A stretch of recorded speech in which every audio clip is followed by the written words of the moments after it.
But yeah, I think we can pretty much dig in if everybody's ready here. No point in waiting anymore. So let's start getting Rafa some drinks here. Take it easy now. Try not to die. All right. I want. Yeah, and as you can see here, I played like just a little bit here, and then if anybody's hanging out too in the stream, like let me know if things start getting hacked and janky on the visuals and stuff, like if things start getting choppy. Like I said, I have a few backup plans for if my setup's getting a little if this is too overwhelming for my laptop here. But yeah, I love this. I wasn't expecting this kind of like painterly style with the intro here. Yeah, that was kind of a last minute thing actually. So you could hear there. That's my voice as the narrator. Oh, really? Yeah. So that's awesome. I'm just doing my best. I'm like yelling at the top of my lungs. I just did an update specifically for you. So for anybody who's watching, I just made like this is like a special version. Just for Pursuing Pixels. So a few things might look a little bit, tiny bit off. That's the reason why. Okay, nice. Yes, thanks for doing that for us. Yeah. So hopefully it runs a little bit smoother. This might be closer to what you get on the Switch too. So nothing noticeably different. It's just a few things on the back end to make it run a little bit smoother. You know. Nice, and I love this color scheme right here, like these three colors together. Like obviously red, blue, and yellow is kind of, those are the primary colors, but that pink instead of, and then like the kind of teal sky blue, I love it. Right. Yeah, like I said, that was my voice as the narrator. We also have Olivia as the unicorn, and we have Christina Costello as the evil unicorn. And then we also have Carlos Cortez playing pretty much every other character. And you'll hear me like a couple times. So a big part of this is actually the humor of it. Like it's like, I mean, I would say it's like Mega Man meets Futurama in like a weird way. That's kind of what I was going for. Okay. In the sense of like the humor, you mean, or like the gameplay and the humor combined, or? I feel like in the sense of the humor. So it's like Mega Man style gameplay, maybe like something like The Simpsons or even Rick and Morty style of humor. Okay. Yeah. Yeah, I definitely like the little bits, and I really like the voice acting so far. I really like I forget who you said. You just said I know who the voice actor was for the unicorn, but her voice is fantastic. Yeah, they're both really amazing actors. And so this was kind of meant to be a joke for like your jump tutorial. Yeah. It's everybody knows what button it is to jump. So I purposefully was like, I'm not gonna tell you how to jump. Yeah. There's only a few options here, so just press a few things and you'll figure it out. You know, and that's how it was in the old games. I remember I used to play games and you just like take a second to like, you'd press every button, you'd figure it out. Yeah, there's only so many options. Yeah. Yeah. Breezing our way right along. It kind of has like almost like a little bit of like a Pico 8 vibe to the sprite. I don't know why the unicorn just kind of reminds me of a Pico 8 size sprite or something. Were you inspired by, like, have you ever worked in Pico 8 at all or anything? No, I haven't worked in Pico 8 at all. Pico 8 like inherently has its own type of visual look to it just because of the graphical constraints. Yeah, and the colors and stuff. Yeah. Yeah. So I mean, it's definitely a similar like sprite size, I would say, that you would use in Pico 8. But no, I've never used it, and that's probably one of the things that turns me off about it is that you could kind of tell when a game is from Pico 8. Yeah. Yeah. Which a lot of people push that to the limits. I see a lot of people do like. I think it's called Pico CAD, where you're like actually doing like 3D stuff inside of Pico 8. That's amazing. That's really cool stuff. But the look was kind of accidental. So this was part of Weekly Game Jam. This started out as a Game Jam game? This was a Game Jam game, yeah, for sure. Oh man, I didn't know that. Yeah. So I don't know if you're familiar with Weekly Game Jam. I don't know if you've ever heard of Weekly Game Jam. I've definitely seen the name around. I can't say that I've ever like tuned in on what they're doing, but yeah, I'm assuming it's a weekly game jam. Yeah, like the name implies, it's like every single week you get a different prompt and you have a week to turn that into a game, right? And at the time there was a dedicated streamer who on Sunday he would play not everybody's game, but most people. Yeah. Yeah, and so I don't know if I should. You could actually skip over that if you hold down B. Okay, it's up to you. I don't mind. This is kind of cool. I'm enjoying just kind of setting the stage and while we're chatting a little here, but it's up to you. Yeah, so I'm not sure if I should like wait to hear it. I guess if people want to know the story, they could buy the game. I don't want to sound too too commercial like. That's totally fair.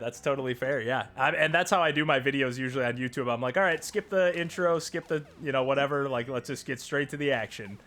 Like that's pretty much what. At least, I mean, I'm coming to games for other reasons, obviously, but right. The main thing that's the draw for me is always going to be the gameplay first. And then, with a few exceptions, like there are some games where I'm like, okay, this is pretty much about just kind of the experience of the game, but for the most part, especially for a run-and-gun platformer like this, it's like, hey, is the game fun to play or not? Right. That's pretty much all that matters. Right, yeah. And you're working on this pretty much, I mean, I know you mentioned you do have some teammates in the sense of, like, voice acting and stuff, but are you otherwise pretty much working on this solo? Yeah, so I did the whole game completely solo. Like I said, it was the weekly game jam. So in order to churn out a game like really quickly in any game jam, you have to make a lot of compromises. So I thought, okay, well, let me make a game that's completely black and white pixel art. That'll be easy, right? That'll make things go quick. And I had just seen the game Minute. They had just announced it, or I don't know where I had seen it. Which is another black and white pixel art game. Yeah. And I was like, okay, that's kind of a cool aesthetic, and so I kind of went for that, but with a platformer. And I literally did the whole game like in an afternoon. My dad was going to, you died, take a drink. There you go. Finally. It's funny because I was dying a bunch when I was just like testing it out, and probably because I wasn't like all that invested. Like I was just testing it out, so I was like, okay, I'm not trying that hard to not die. But I was like hitting every freaking spike in the game.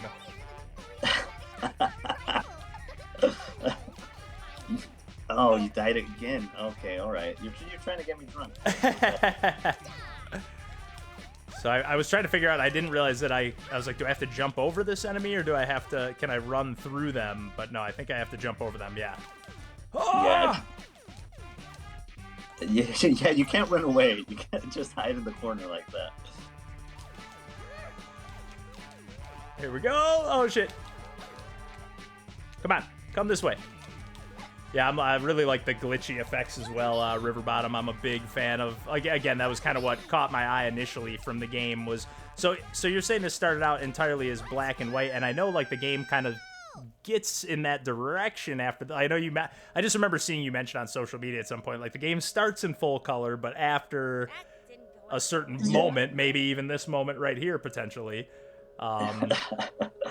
we may lose all the color. Yeah, so I did feel the need to kind of explain why it was in black and white. I didn't want it to just be like, oh, it's black and white and that's it. That's just the aesthetic. Mm-hmm. So like one of the big things about making games is adding meaning, right?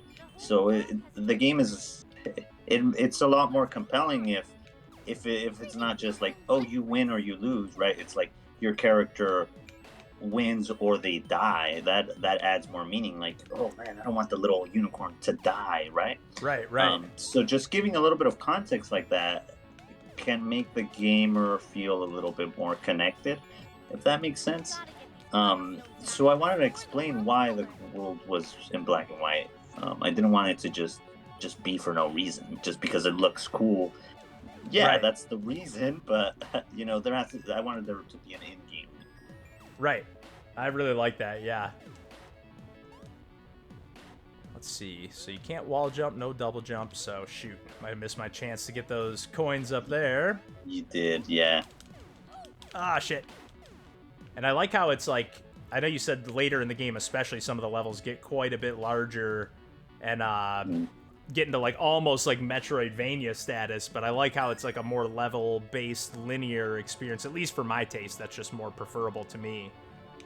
Yeah. So that originally it was like a straight up just a Mega Man clone. So if you look at the old Game Jam game, a lot of these boss battles and I want to say like almost all of the levels were already in that Game Jam version, but it just wasn't as polished. Yeah, you can tell because I saw some when I was looking for like just some random like GIFs or clips or whatever to post about it. I saw some old Game Jam posts, so I guess I did. I guess I knew it, but I guess I just didn't fully register it when I saw it. But I could tell the difference. I was like, oh yeah, this is clearly like, but like not the current version of the game. Like I could just kind of tell. Right. Yeah. So in that one, you could choose your boss, just like in Mega Man, right, where you have like your boss select screen. And for a long time, it was like that. But at some point, when I decided to put some sort of story in there, that's when it became more of a linear kind of your classic linear platformer. Yeah. Right. Yeah. Looks like we got River Bottom drinking with us here. I love it. Nice and hopefully not drinking. Well, I guess we'll see. I got those couple deaths on the boss there, but other than that, I'm faring okay since then. Oh shit. Yeah. Although I'm about to die right here, maybe. Here we go. Yeah, and so there's a couple things that you might see in the final release that aren't here, and that you might appreciate. So there will be an option for checkpoints. The way that checkpoints work, right now you could die infinitely and you'll be returned to a checkpoint. But there will be an option to have it be limited, so you'd get to use that check times. You'd have to restart the level.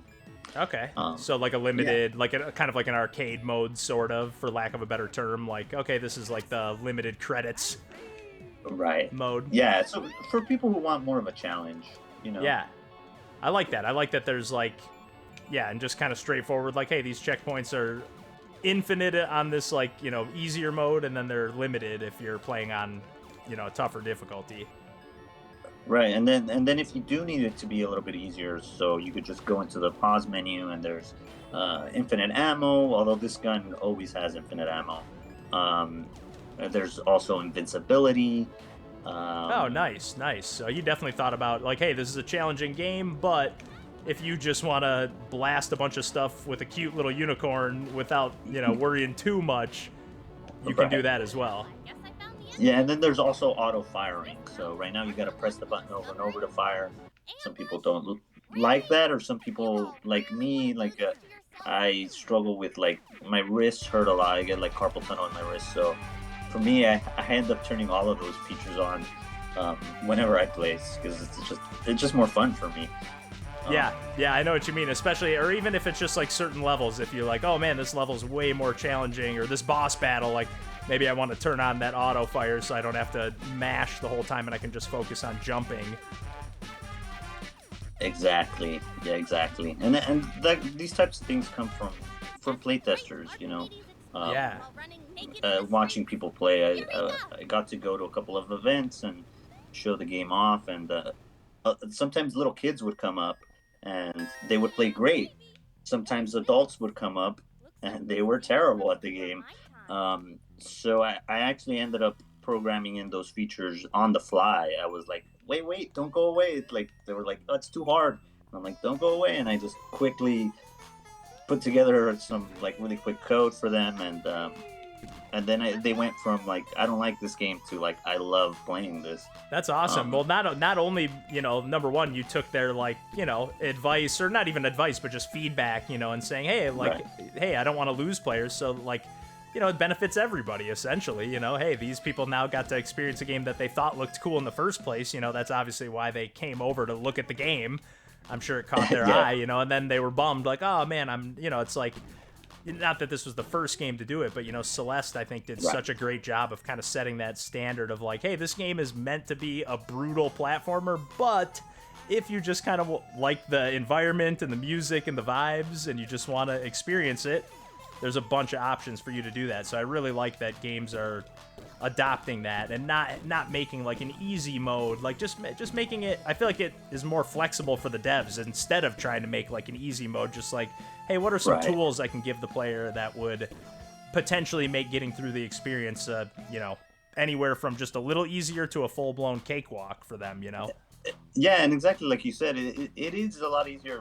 I mean, for me on my end as the developer, it is easier to do that than to go in and like try to balance a whole nother mode, you know, like try to balance like 3 different modes, and it's almost like making 3 different games at that point. Right. It's like, do you change the enemy health? Do you change the damage? Do you there's so much that you could potentially change. Yeah, and then one thing that like older games would do, if they did have those options, like ease of access or accessibility or something like that, they tended to like punish you for it. Like okay, well, if you turn this feature on, you're not gonna be able to get all the achievements or whatever. Yeah, there's like a warning like right away, like, oh, don't you dare turn this on, you know. Right. Yeah. So I didn't want to do that. I don't want to make anybody feel bad for playing the way that they want to play. Yeah. I really love these mummy enemies. They're so cool, especially the way they like pop and it's almost like they're like a balloon. So cool. Oh man, River Bottom, you're only drinking when I curse. I think so far not too bad. I haven't been cursing up a storm just yet. Wait, can we curse on this? Oh, of course. Of curse, I should say. Terrible. I'll leave it. Yeah, I'm not a father, but I'll definitely break out my dad jokes. Ah, shit. Here we go. But yeah, there was one time I was doing a stream of the game Sprout, if you're familiar, which is a pretty tough precision platformer, and I was like cursing the whole time, like, oh, you know, shit, every time I died or whatever. And after the stream, the developer was like, oh, I hope you like the game. I was like, oh yeah, I loved it. And he was like, oh, you were swearing so much, I thought you were I thought you were frustrated. I was like, no, I was just really into it. I was just mad that I was dying. Yeah, I mean that's how I am when I remember my siblings. I was playing a game and I noticed that I guess they're a lot older than me. They're like 10 years older than me, so there's an age gap there. I guess they hadn't seen me like play video games. I must have been like a teenager at that time, and they were just like all quiet, and I'm like, why are you guys so quiet? They're like, we've never heard you curse so much, and so that's just how I play games. Yeah. It just starts coming out, like, depending on the game, but especially if you start playing like difficult platformers or anything like arcadey shoot 'em ups, you know. Yeah. You don't want to lose. That's the thing. I'm not angry. I just don't want to lose. Yeah, and you just get, and especially like, you know, when I'm streaming, like I'm already talking, like I probably wouldn't just be sitting here on my couch like by myself every time I die, you know, just yelling out a curse word. But since I'm already talking, you know, then it's like I'm in the middle of saying something, and then it's like, oh shit, you know, just like getting sidetracked in the middle of your thought by dying. Yeah, so some of these levels they're like there's a lot of little references here to different things. I really like all that. Yeah, like the kind of ancient theme. I wasn't expecting that, like the Egyptian kind of stuff going on here. Go left. Left? I think I might have fell down too far, maybe. Oh, maybe you fell down too far. Yeah. Can I jump back up? I don't think so. Yeah. No. I don't know how delayed the stream is. Like. So yeah, I guess there was a little bit of a delay. Yeah. I try to catch you there so you can get the secret room there. Oh, secret room, you say? Yeah, you've missed a couple of them already, so I kind of want to just like tell you now, so you get one at least. Yeah, don't hesitate to. I don't mind being told some of the ropes. Oh, we got a store here. Quintuple barrel bombs. I already have a ton of bombs. Oh yeah, I haven't even tried using any bombs. Triple barrel shotgun. Okay, let's try it. Oh, upgrade my shotty. Might as well. So now I got 3 different shotguns? No. So it'll be the same shotgun. Oh, I just double upgraded it. Okay. Yeah. Heck yeah. I was thinking like one was like buy this gun and then oh yeah, you can tell I missed it. See, I like that kind of stuff. Like I know, okay, I missed a ton of coins in this room, so clearly I missed a secret area or something, you know. I like when a game kind of gives you that insight. Yeah, and so this is actually me again as the Griffin. Nice. Yeah, Its only beauty and comes it's from hard. Like clarity I and sound really a low key, but tiresome glimmer. I'm like literally But among yelling all into the this microphone treasure, here, like that with faint all glimmer is my dulled, might. blackened to I like it. nothingness, and the importance And to be of honest, scarcity it doesn't when sound like replaced it's with like to me it sounds like a voice overabundance actor. makes its So irrelevance. hats off to that for sure. Well, when you have no budget, you know, you gotta kind of wear all the hats. And hey, sometimes, but that like adds to the charm. You know, there's a ton of games I've played where like you can tell all the sound effects are like done with someone's mouth, and obviously that's like a stylistic choice too. But it's such a cool effect. It's like, oh man, I'm just picturing this guy in his apartment, you know, making a bunch of mouth noises and just, you know, making this game come to life. It's just such a cool thing to picture, you know. The cast, I love it. That's amazing. Hopefully I can get... Oh, shit. Okay, I was like, I didn't know I had to shoot some more. Oh, whoa, whoa. Falling down the pit. Oh, yeah. Did you do it without dying? I did. Oh, no. That means I have to take a shot. Oh, yes. Wow. You're trying to kill me here. So for people that don't know, like, you can't see me on the stream, but I'm going to edit, like, a little video. And it'll all be edited together, and you'll actually be able to see me taking a shot here. I have some tequila with me, and I said that if he does a boss battle without dying, that I'd take a shot. So here we go. Beautiful, beautiful. Oh no, damn! Why? Love it. I'm Get like that. psyching myself up to it too. You have to. I mean, it's tequila, man. Yeah, and usually you sip on tequila. Exactly. Exactly. Although I did bartend for quite a long while in my working days, so I definitely in my bartending days I drank way more than I do now. Like I'm like half finished with this gin and tea that I poured myself earlier, and it's like, okay, I'm already feeling this. Where before, like I remember there would be times like I'd get home from work and think like. I'd grab a beer and think like, oh yeah, I haven't had anything to drink today, and then I'm like, wait, I had like 3 shots throughout the course of my like day, and by the time I left, and just like, geez, man, definitely happy to not be drinking like that anymore. So there's there was an upgrade there if you want to go back to that store. I don't think I had enough money.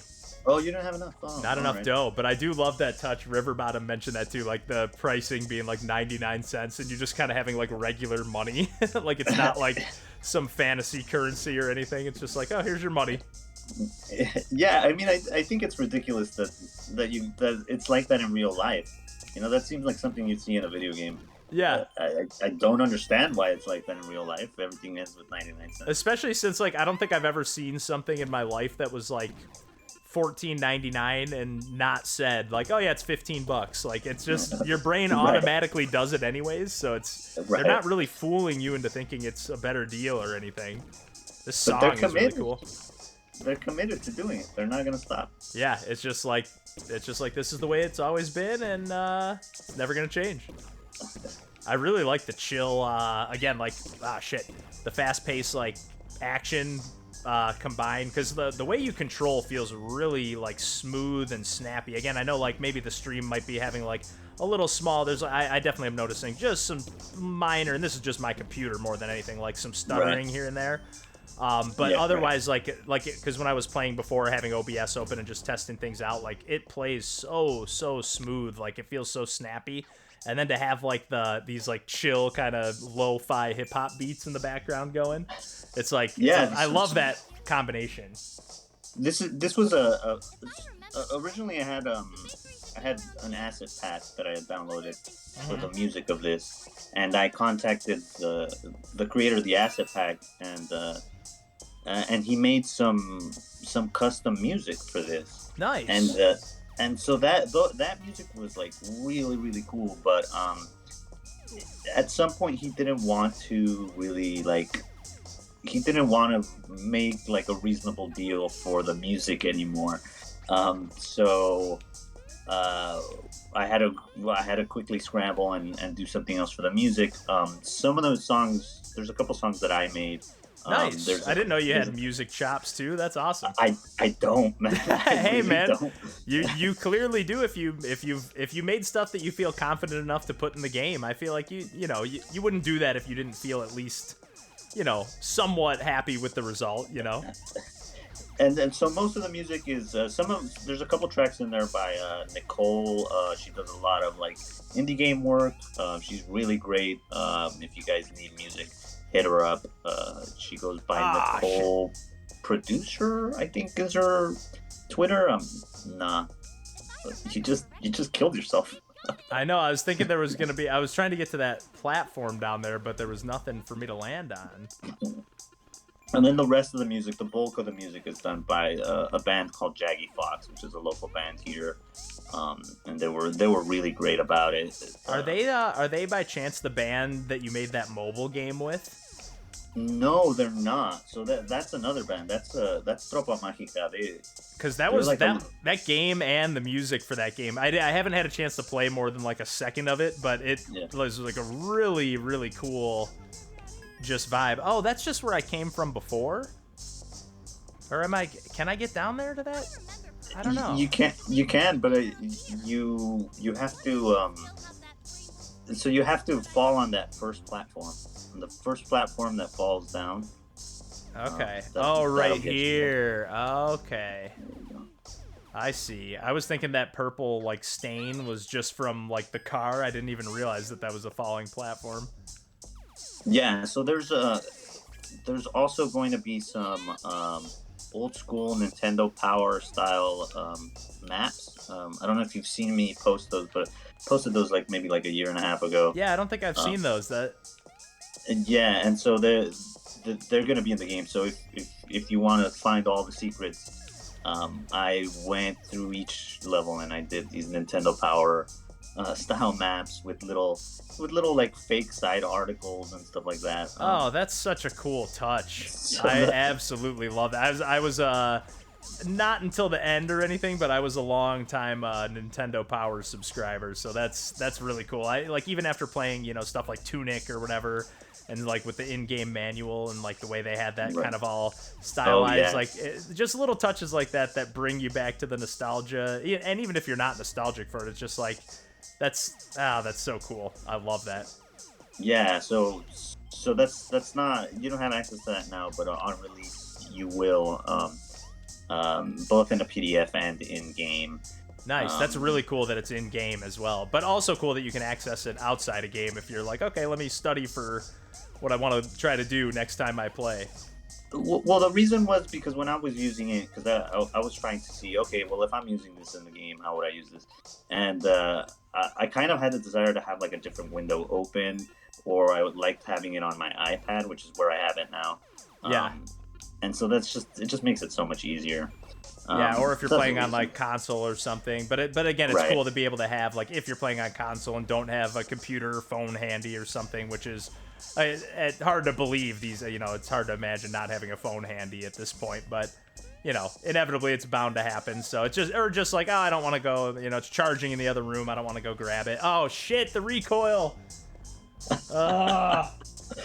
I love that you have to compensate for that though, because again, because the controls feel so fluid and snappy, like that recoil, like I don't know, everything feels real. I'm just taking a sip here, which is why I'm just standing here, but that's part of why I really like how this game controls. Yeah, so like I said, I was trying to get that Mega Man style feel, but at some point I completely rebuilt the game. So the game is like 4 years in the making. It was like 4 years ago that I did the Game Jam version. Okay. About 2 years in, and for anybody who's made games before, you know that it's like you make the gameplay first, and then it takes you like 2 years to make the menus. It's just the way that it is. Yeah. and so then I got it to this point where I knew I was going to export it to Xbox. I knew it was going to be on Xbox, and it was running at 30 frames per second, which the game was designed to run at 30. But I really wanted to be able to have it run at 60 so that the bullets could go faster without it looking glitchy. Because at 30 frames per second, if the bullets go at a certain speed, if they go too fast, it kind of looks glitched out. Okay, yeah. And so I had to essentially rebuild the game from the ground up, and I decided, well, let's add a few extra things. Let's add a little bit of momentum to it, which Mega Man doesn't have. So just to make it a little bit different from Mega Man. Yeah, it definitely has it has that same immediacy as Mega Man, where like you just play it and you're like, okay, I feel it, and I felt like I just played it and immediately was like, yep, I'm in the zone. Like I'm in tune with these controls right away, which is not easy to do. I've played a lot of platformers and where it doesn't feel that way, let alone run and guns, where like games that are trying to do a lot of like action on top of the platforming. Like right. there's oftentimes maybe a little bit too much focus on one or the other. But this feels great on every front. Like the running and gunning both feel really good. Yeah, so one of the other things that I wanted to add was shooting upwards, because like I said, for a long time it was like exactly like Mega Man. In Mega Man you can't shoot up, you can only shoot straight. And one thing that a lot of playtesters were asking was, why can't I shoot up? I want to shoot upwards. Yeah. And, oh, you beat that without dying again. That's right. That's right, baby. I thought I was going to there. I was down to my last hit point. Like, oh man, this is gonna be it. Man, you're trying to kill me. That's what River Bottom's like. I'm gonna have to quit. I'm gonna be wasted. Apparently I'm cursing. Apparently we're cursing more than I realized. Oh wow. Okay. Too funny. Okay, I don't know if you could hear that. That was me opening the tequila bottle. Yes, indeed. I heard that cork pop. What are you drinking? What kind of tequila? This is called Espolón. Okay, yeah. It's like got kind of like a skull, kind of like Day of the Dead kind of look to the label. Exactly. Yeah, exactly. So yeah. You can't see, but I'm showing the camera right now that you're like spot on with the description. Beautiful. It's good stuff. Hey, my bartending days paying off. Oh, that's right. Yeah, there you go. Okay. Oh, here I go. I'm gonna cross myself before I do this one. I'm not religious, but every little bit helps. Yeah, every little bit helps. Exactly. Oh, okay. So it's like, can I make that jump? Is the question. I think I can. Oh, yeah. Yes, give me that unicorn shoe.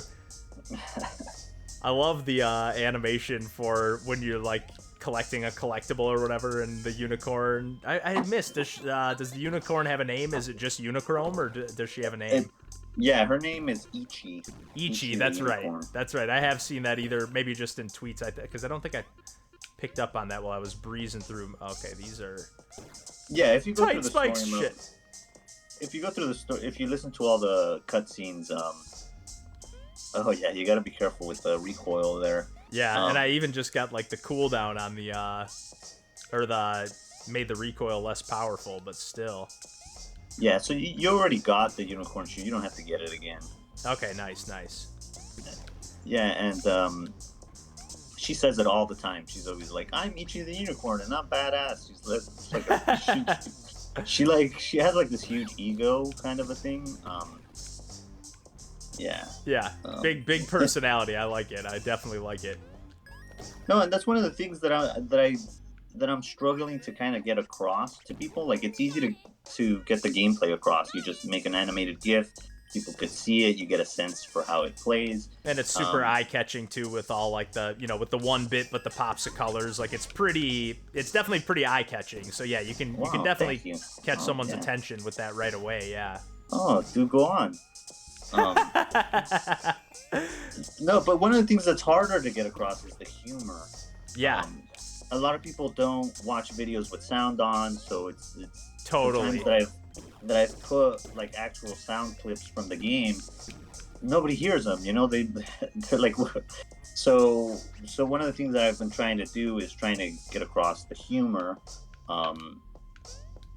and then that's just by myself, right? I don't know if you've seen me just like talking to the camera. Yeah, and trying to- I've really enjoyed the trailers that you've been doing, but even like when you would, I've seen a couple videos where you did. There's been a mix of humor and even just like informative stuff because I remember you posted like some clips of like an interview, or not an interview, but like a chat you had with Rami Ishmael from Flambeer. Right. And then I remember yeah. you doing some videos similar to that, like I think it was on Instagram where I saw it with the voice actors and stuff, where you were kind of showing clips of like the recording sessions and stuff. So that kind of, I do think, encourages people to say, when they see like a person talking to the camera, they're a little more likely to be like, okay, let me turn the sound on, as opposed to if they just see a gameplay clip, they're just like, okay, I get the idea, without even realizing that there might be a person talking or whatever, whatever the video's doing. Right. Yeah. And so that's one of the things that I've seen, like some playtesters, when they're like paying attention to the story and stuff, and then they just like start cracking up because there are some moments here. The voice actors, they're just insanely good, and I'll play through it and I'll start laughing sometimes too, because some of the things that are said in this game are pretty ridiculous. Yeah, even when you get because I know I have the volume kind of set a little quieter so we can chat and whatnot, but yeah, like even when you first get the gun right off the bat, it's like, I'm ready to kick some serious butt cheeks, and it's just Yeah, like right. her voice is so like adorable, but like aggressive at the same time. Like it's like that overconfidence kind of. It feels very like Saturday morning cartoon, or it's just great. No, and that's exactly it. Like Saturday morning cartoons, which they don't have anymore here. Yeah. Which I miss. That's one thing that I remember. That's part of my childhood, right? Waking up really early to watch cartoons. Like I wouldn't wake up early to go to school, but I'd wake up early to watch the cartoons or to play video games. That was another thing. My parents had the game console, or the only TV that you could actually hook up a game console to was in their bedroom. So I had to sneak in very early in the morning, very quietly, and turn on the console and so that way they couldn't tell me no, that I couldn't play. Right. But look at me now, Mom. Yeah, making games for a living, baby. Well, trying to. Hold on.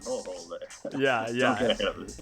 Yeah, it's easier said than done, that's for sure. With so many games coming out, it's, again, like even like just to make a splash of any kind, So it's awesome that the game's coming to so many platforms, because there's so many people that are just plugged in, like that only even if a game doesn't come to Switch, then they don't even know that it exists, I was that way for a long time. Like not to where I didn't know it existed, but I didn't really play on PC much. Obviously, I don't have the best PC for gaming, but like once I picked up some of these itch.io bundles, where I was like, okay, now I have like 8,000 new games on my computer. It's like I gotta at least try some of these. Yeah, no, for sure. I mean, like just for example, right now there's Steam Next Fest going on, right? Mm-hmm. I think for this Steam Next Fest, there's 1,200 demos on there. I think that's what it is. And the last one in February was only 600. Okay. So from February till now, it doubled. So just to show how much competition there is in the game industry, and how it's rapidly growing, right? I think it's great that the tools are becoming more accessible to people. Yeah. I also think it's great that there is so many new games coming out. The one thing that I'm not so fond of is the idea of maybe video games becoming kind of like vaporwave. Yeah, I don't know if you're familiar with vaporwave, which was like this music thing, where it was like the idea was that there was so much new music coming out that music is kind of just like disposable. That was kind of like the vaporwave kind of movement, and I'm afraid that video games might be going towards that. They're becoming vaporware. Where there's just like so many games. Yeah, even seeing stuff like, the new game from the Downwell developer, like coming to Netflix only, it's like just seeing, like, again, like it's just kind of like, games just exist. You just, like, as long as you have your services or whatever, you just have games, they just exist for free and they're just there. Even, Spotify does it to music, even if it's not the vaporware movement or vaporwave movement. It's like, even just Spotify in and of itself being being the fact that like I just pay a small fee, and like, you know, what damage is that really doing to like musicians and artists out there? It's like, you know, Right. it's convenient to have, but just like Amazon and just like all these huge companies, it's like convenient, but it's like, what damage is that doing in the long run?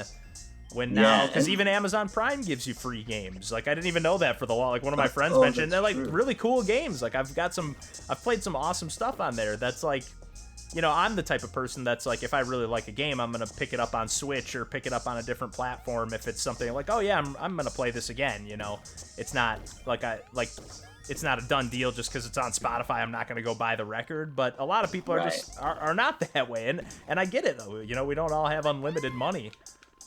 Yeah. So, you know, when a game's 15, 20, 25 bucks, let alone 60, you know, you got to pick and choose which ones you buy. So, Yeah, and I mean, I have seen like some statistical information that shows that like people who listen to a song a lot, they're the people who are going to buy the album. Yeah. Also, Game Pass just came out with like some interesting stats where like people who play the game on Game Pass will actually buy it. Like having your game on Game Pass actually boosts sales.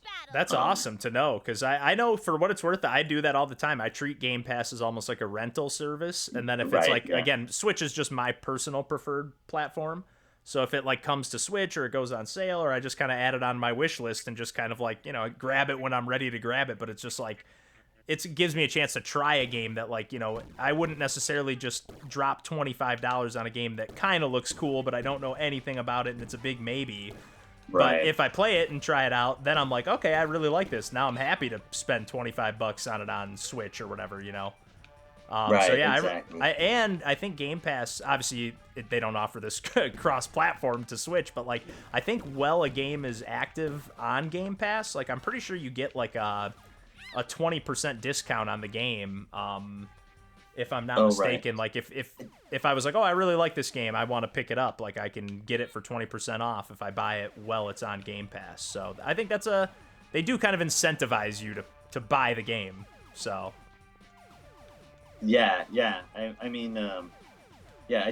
I'm sorry. I just saw that you died, so I like celebrated. I know, I was just thinking, I was like, you're off the hook on this boss here. I like how there's like, yeah, some like bullet hell elements, very light bullet hell, but you know. Right, and so it because it is a platformer, I Ah. wanted to kind of subvert expectations. I don't know if that's the right way of saying it. So you go into it and you're like, okay, it's kind of like a run and gun, but then I think past this point you start kind of realizing that each level starts to kind of do its own thing. So there are some like hardcore platforming levels. There are, like I said, some Metroidvania style levels. There's like some levels that start getting like a puzzly element to them. Nice. Yeah, so because it like platformer, you know, that's a big word. You know, that could go any way. Oh And yeah. So I didn't want to just waste that, and there are a few game mechanics in here that I wish I could have explored further. And there are some game mechanics that I unfortunately had to take out because they just didn't fit with the pacing of the game. So there will be a couple updates coming, some free DLC that will explore those mechanics further. Nice. That's cool that you can kind of say like, okay, I'm not gonna worry about trying to squeeze this into the main game. Like I got enough. There's enough there already, but you know, if I end up finding a way to get these in there, then yeah, like you can always add DLC or add, you know, however you go about doing it. Yeah, and that's what it'll be. It'll be like extra little episodes too. So Yeah, and the way the game's structured, I feel like it's perfect for that. You can just, okay, another chapter and yeah, new style of level or new mechanic, yeah. right, yeah, exactly. Yeah, and so there is going to be one that where there is a crossover with another Yes. indie game. Ooh. So I wish I could tell you what it is, but that'll be later on in the life of the game. So don't expect to buy this game and it's dead. Expect to buy this game and have some regular content for at least 2 or 3 updates here that are already in the bag. So Nice. So I just got a grappling hook. Speaking of new mechanics. Or grappling so horn, I should say. there's the grappling horn, yeah. And so there's a couple things here that will be smoothed out here in the next couple days. This is one of the things that I'm updating every day. Okay. And like I said, this is one of those mechanics where I go like, did I explore this fully?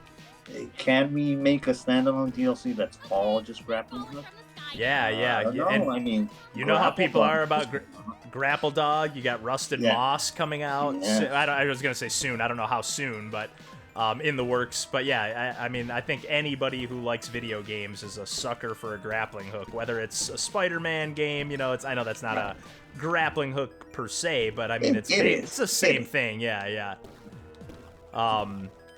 Yeah, for sure. I mean, I know whenever I see a grappling hook in a game, it's instant you draw. kinda- I'm like, I gotta see how that feels. I want to know how that feels. yeah, there was I used to play a lot of like Little Big Planet. I don't know if you know this game. It was like a platformer, but it had a very in-depth level editor. Yeah, I know. I know And, friends who like prototype full. That's how they prototype their games, is like by making stuff in Little Big Planet.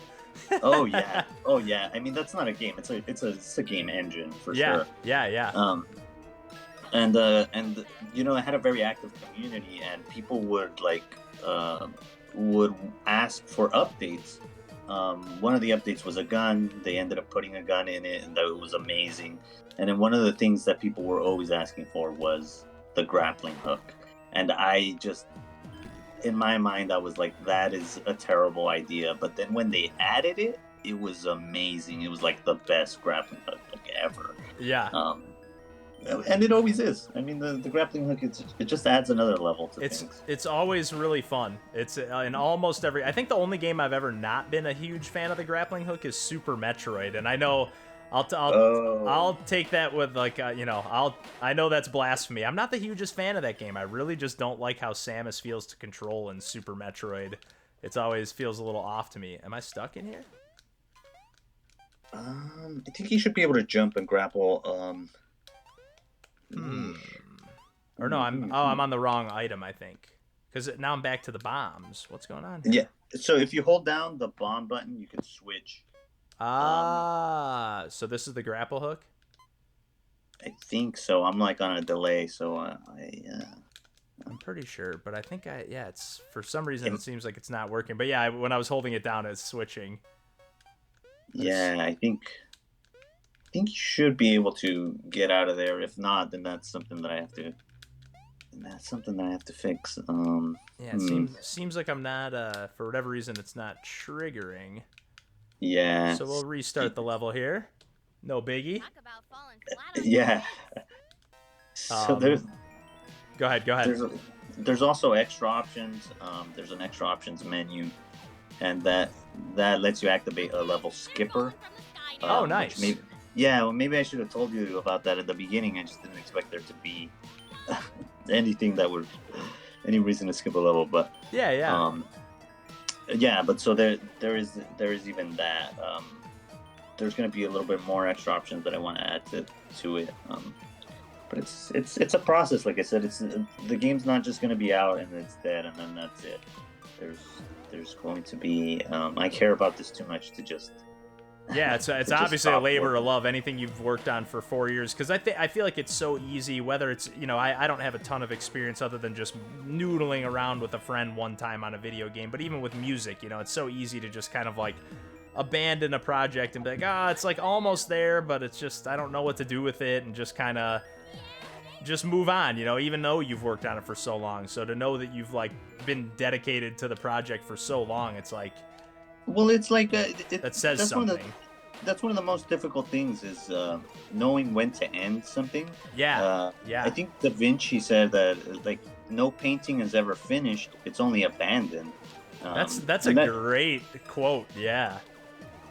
Yeah, I'm not sure if he's actually the one who said it, but whoever it's from, that's so true. Because you just have to eventually be like, okay, this is as good as it's gonna get, or else I'm gonna just drive myself crazy trying to make this thing perfect when perfect doesn't even really exist. Oh yeah, can't see it. I think there's. Oh no, there we go. I grappled it this time. For a second, I was like, maybe this like thing is not letting me trigger it. Okay, there we go. Huh. I don't know. Yeah, that was just a weird little. I think I'm just learning the grappling hook too. Right. Yeah. Yeah. There's definitely a learning curve, and this is one of the things that I think does need to be tutorialized. Uh, I'm not a huge fan of games that hold your hand. Mm-hmm. You'll see that a lot of the stuff that I've put out, it just kind of throws you in there. Um, but there are certain moments where you do have to tutorialize it in a more literal sense. Like I like the invisible tutorials that like Portal and stuff, where it's like constantly teaching you to play the game without just outright telling you how. Right. But there are moments where you go like, maybe I just got to put a text box that says, hey, press the button at this point and in this way. But Right, and you can always like I've definitely seen some people do it in some funny like cheeky ways where it's like, right. hey, what's going on Zorro Arts? And yeah, that's River Bottom. We were just talking about. There was somebody online talking about that Rusted Moss game earlier, and they were like having a meltdown. Like, how does the grappling hook work? Are they holding it in their other hand with the gun? They're just like, it's the developer is just like, it's just magic. I don't know. But they were like freaking out. Hey, Link to the Dan. How's it going, everybody? There are notes that I mean, you've been skipping over all the like reading parts and stuff. But there's like notes right before you use the grappling hook, and it literally explains how the grappling hook works. I love it. If you want to know how it works, the game does tell you. I love it. Just a heads up, for whatever reason, those notes, I'm actually not skipping those. It's like it goes into like a freeze frame, and then they're actually just not popping up for me, which is weird because the first time I played, when I was like just testing things out, it did work. So I don't know what happened after that, but other than that first time, I haven't seen the notes pop up again, which is weird. That's the special update I did for you. So there was unforeseen okay. There was unforeseen consequences, and I think those notes were a casualty of it. But since you're the only one who's going to play this version of it, I feel like maybe it's okay. Yeah, I think it's okay. Oh, I like how you can retract the grapple hook. I also like how you can shoot the bullets of other enemies. And I am getting a little slow down here on my game, and this is just my setup more than the game, just so everybody knows. But yeah, how's everybody doing? We got a couple new folks hanging in the chat, checking out some Unichrome. This is a game that's still in the process, in the works, but coming out sometime this year, right? I think is safe to say. I want to say July. Okay, nice. I'm working with someone to port the game, and they're confident that it will be out in July. Nice. I'm more hesitant to say a specific date. So that's why I'm dead. Take a drink. So that's why I haven't. But we're here on the stream. We could talk straight. July is the date that we're shooting for, and I think we're gonna make it. And that'll be a simultaneous release on all consoles. Which, if you're an indie, I wouldn't recommend it. But that's huge. That's awesome. For getting your game, oh shit, I thought I was switching the other way. But for getting the game out there again, for it all to come out at once. But yeah, I'm sure just coordinating all of that has got to be a nightmare. Yeah, and that's one of the reasons that we're not sure. We can't say like, oh yeah, definitely July, because there's one platform that's they're kind of lagging, and it's because they have their own things to worry about. We're a really small game. So it's not their top priority. They're just kind of like the top priority. It's an afterthought for them, and yeah, I get that. Yeah, it's a bummer, but yeah, I totally get it. Yeah, and like I said, it's in hopefully in December or October, somewhere around October, November, December. We're gonna do like the first update, and then another update after that. Those levels are still kind of being worked on. It's an episodic. I want it to be kind of like a Saturday morning cartoon where you want to see what's going to happen next time. What kind of crazy adventures is this unicorn going to get into? Yeah, and I even like how there's almost like beat 'em up sections like this, like not beat 'em up really, but like you're like, it's like clear, almost like you got to clear this wave of enemies before it's like go. move into the next wave. So there's like you can definitely feel like the influence from a multitude of genres on this. And that's really because I'm sharing code between games. So that section that you're talking about literally does come from a beat 'em up prototype that I made. I just injected that into this. Nice. You're like, yeah, hey, that so- would work here. Yeah, fend off a bunch of these like robo TVs, and I love that enemy design. Such a cool enemy. Yeah, Oh! a lot of this stuff is like references to different things. Oh wow. Tight squeeze. I like that. I really like that retractable grappling hook. I was like, I know this is a secret wall. I could just feel it coming. There we go. Yeah, I think that's maybe the second like secret little area that you've seen. Maybe the first. I'm not sure. It might be the first. It's definitely the first time I've noticed because you could kind of see how this wall is like a little glitchy, a little extra glitchy. I like that touch again, like because I talk about this all the time on the podcast. There's nothing that's more annoying. Well, okay, I take that back to not be too hyperbolic here, but it's super annoying in video games. Like when you're like I really like the new Super Mario Brothers games, but like I feel like I have to play every level and slide against every goddamn wall in the game to see if there's an invisible wall there, you know? And it's like, man, eventually this just stops being fun and it's just tedious to play this game. Right. Whereas like when you have at least shit. As long as you have like some kind of visual indicator, it's like, okay, now I know that at least what to look for. I'm not just sliding into every wall haphazardly. Dead again. Yeah, I mean, there's definitely a visual indicator for every secret here, and that's usually the indicator. Oh, excuse me. Oh man, that's the beer. Shit. And usually that's the indicator. You'll see glitches. You'll see because at the beginning of the game, oh shit. I'm like distracted by your gameplay. Sorry. I know. I'm playing like a chump here all of a sudden. You want me to die of alcohol poisoning? I'm like, man, I love grappling hooks, and then I just die 5,000 times. Yeah. See, this is probably one of the situations where shit. I don't know. Maybe the level skipper would have come in handy. Yeah, I know what you mean. But I should be able to hack my way through here. Okay, oh, right. barely. Oh, okay, there's another hook there. I was like, man, that's tight. It's really like an instantaneous grapple. It takes like a little getting used to. In a cool way, but it's like, I'm used to like grappling hooks. There we go, checkpoint. Woo! But it's like as soon as you press, it's actually more like as soon as you release the button, it's like activated, but it's really snappy in a way that I feel like as soon as I'm used to it, I'm really gonna like how it feels, but you definitely have to get used to it a little bit. Yeah, I mean, I'm like a little bit impressed by how much you could like infer just from playing it that a lot of other people wouldn't. I think it's when you release the button that it releases the grappling hook. Yeah, for sure. Yeah, because there was a couple times I was trying to like do it like I was clearly like holding it down like a little longer, like just not necessarily trying to hold it down, but just like pressing it hard. And I was like, oh yeah, that's clearly like not triggering the what I need it to trigger, but oh shit, oh no, oh shit, whew, man, that is tight. Wait a minute. Oh no, I'm going the wrong way here. Whoops.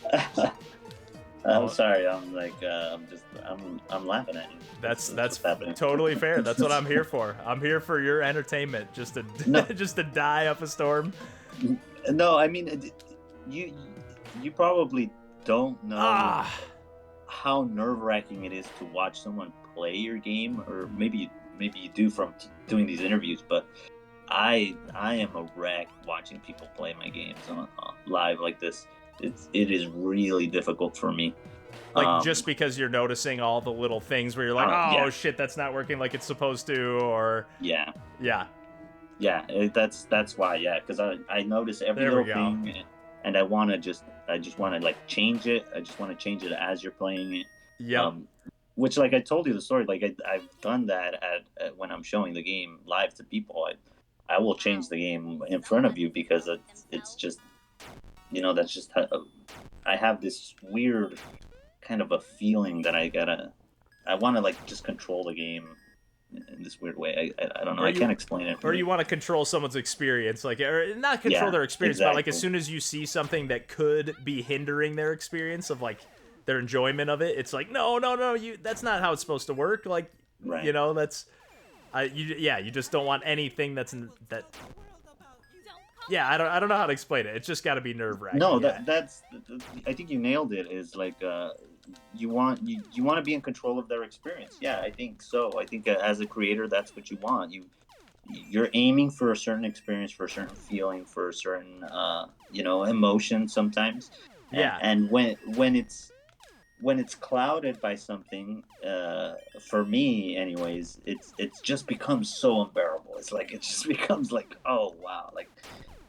Or even if they're like maybe taking the wrong thing out of it. Like I think of something, I've never even seen the movie, but I think of something like The Room, where like that movie was not made to be a comedy, and like the guy has just kind of embraced the fact that like, okay, this has made me kind of famous in a weird way, but like, he's had to just kind of embrace that, because otherwise I think he would probably just be really depressed about the fact that like people think this is a comedy and he was trying to make a serious movie.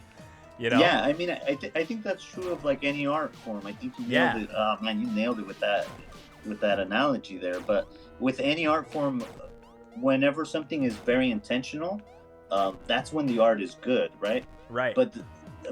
But there are the rare times when there are those like Bob Ross says, those happy accidents that happen. They don't happen often, but sometimes they do, and you gotta pay attention to those. You have to be a good enough artist to realize when something like that happens. Like, hey, that mistake was kind of cooler than the original thing we had, because we did that with the band all the time. Or I shouldn't say all the time, but it was often that we would say like, man, if we didn't accidentally do that thing wrong at the show, like we wouldn't have. And, that song ended up becoming better because of that mistake we made, so... Oh, here we go. Yeah, you had the right idea earlier. To get onto that platform before, if you shoot the shotgun downwards as you jump higher. Okay, it's so only like... slightly higher, because people were, like, glitching out the game so much where they were like jumping past entire levels, like breaking the level design. Like, okay, like I wanted you to be able to get a little boost, but not like a full-blown skip half the level boost. Right. Yeah, exactly. So that was nerfed significantly. Oh shit, man, I'm running out of ammo. Yeah, I agree with you, Dan. Like, he's like, compared to how games used to be, you can at least like update stuff on the fly, or like you're not stuck with like, oh, I released the game and that's the way it is forever, which is nice, unless it's like a physical copy, I guess. But even that you can patch and stuff. Yeah, I mean, but you still got to be careful with that. I think as a creator, where you have to find an endpoint anyways. Yeah. Otherwise, you just become like George Lucas, like, just that. Which is cool that he wanted to go back and like change things. I don't know. Yeah, but it's like, what purpose is it really serving? And at some point, you're maybe you're changing things, but you're not improving things. And you gotta know where that line is. Yeah. Like, just because you can doesn't mean you should necessarily. Exactly. And whenever you get those unicorn shoe screens, you could press B and it like skips it, so you don't have to like see that whole little thing. Ah, nice. I like little stuff like that where it just makes the getting through little cutscenes and stuff, or if you're trying to speed run, or if you're whatever, you just have the ability to like breeze through that stuff. Man, these spikes make me as soon as I open my fucking mouth. But these spikes make me kind of nervous. Damn, I gotta get another beer now. Damn. Oh, yeah, man. so there is like a speedrunner's menu in here too. So the horseshoes that you collect, or the unicorn shoes, they unlock new game modes, extra game modes, and extra nice. options That's cool. too. And so some of the extra options you get are some some speed runner niceties. So some some clocks, the ability to restart levels on the fly, stuff like that. Yeah. Now, did you do all the art here as well? I did all the art. I wrote the script. I did it. Everything you see here, it's safe to say I pretty much did it. That's awesome, because this is such like a different style compared to the like, is this pixel art here? No, this isn't. This isn't pixel art. No. Yeah, I was like, it doesn't, but every now and then, like, some of the outlines I can like sort of see some it's probably just some pixelation on my monitor, but I'm like, man, is that just some super like weirdly stylized pixel art? But it's really cool. It's I love how you're able to like incorporate those various styles into the game and get a bunch of your, show off a bunch of your talents and stuff. Yeah, so the pixelation you're seeing, like I said, this is like a lower resolution version of the game. Gotcha. So I did it so that it might run better on your. Oh wow! I think we just froze. Oh no! Let me see. No. Yeah, I think we just froze there for a sec. I saw it coming. I saw what it was. Oh, you actually saw it happen? Oh no! Yeah, so you're gonna have to like force quit that. Do a little Alt F4. It's like little quick things that I change, like that I think, oh, this will be fine, and then something like this happens. Oh, weird. There we go. No worries. That's why we're doing a little early preview here. Although it's like not letting me actually close the game out. Bust out the task manager. Okay. And Yikes, task. Sorry about that. And no worries, man. No worries. Sorry for the black screen here for a quick sec. I'll at least pull up my monitor. Well, no, whatever. I'm gonna pull this up in a sec. And you're probably gonna hear this if you do more of these developer kind of showcases here. Yeah. You're probably gonna hear this a million times. Oh, I know exactly what caused that. Yep. So what was it there? If you want to share, you don't have to, obviously. But I'm just curious because I have no idea. Like, in the moment, it just felt like I was like in the middle of a boss battle. No real, like, nothing happened that I caught that was like, oh, that was weird, or nothing threw me off guard or anything at any moment. So I'm just curious. So it was the enemy collision. I had just kind of tweaked it. And so I saw that the enemy was stuck inside the wall, and then right before it froze, he was glitching. It was like flipping back and forth, like flickering really, really fast. And so I knew that the way that collision works, it's a loop. So if he's stuck far enough into the wall, it becomes an infinite loop, and the game freezes. That's exactly what it was. That was the technical. Any developers that are here that are listening to that know exactly what I'm talking about. That's hilarious. I do think it's so funny how, like, because in our Discord we have a lot of developers in there, and there's a lot of like comments on just like, oh yeah, like people just right away see something, like, oh, why don't you do it like this? And I'm like, geez, how do you know? Oh, I love it, itchy trigger finger.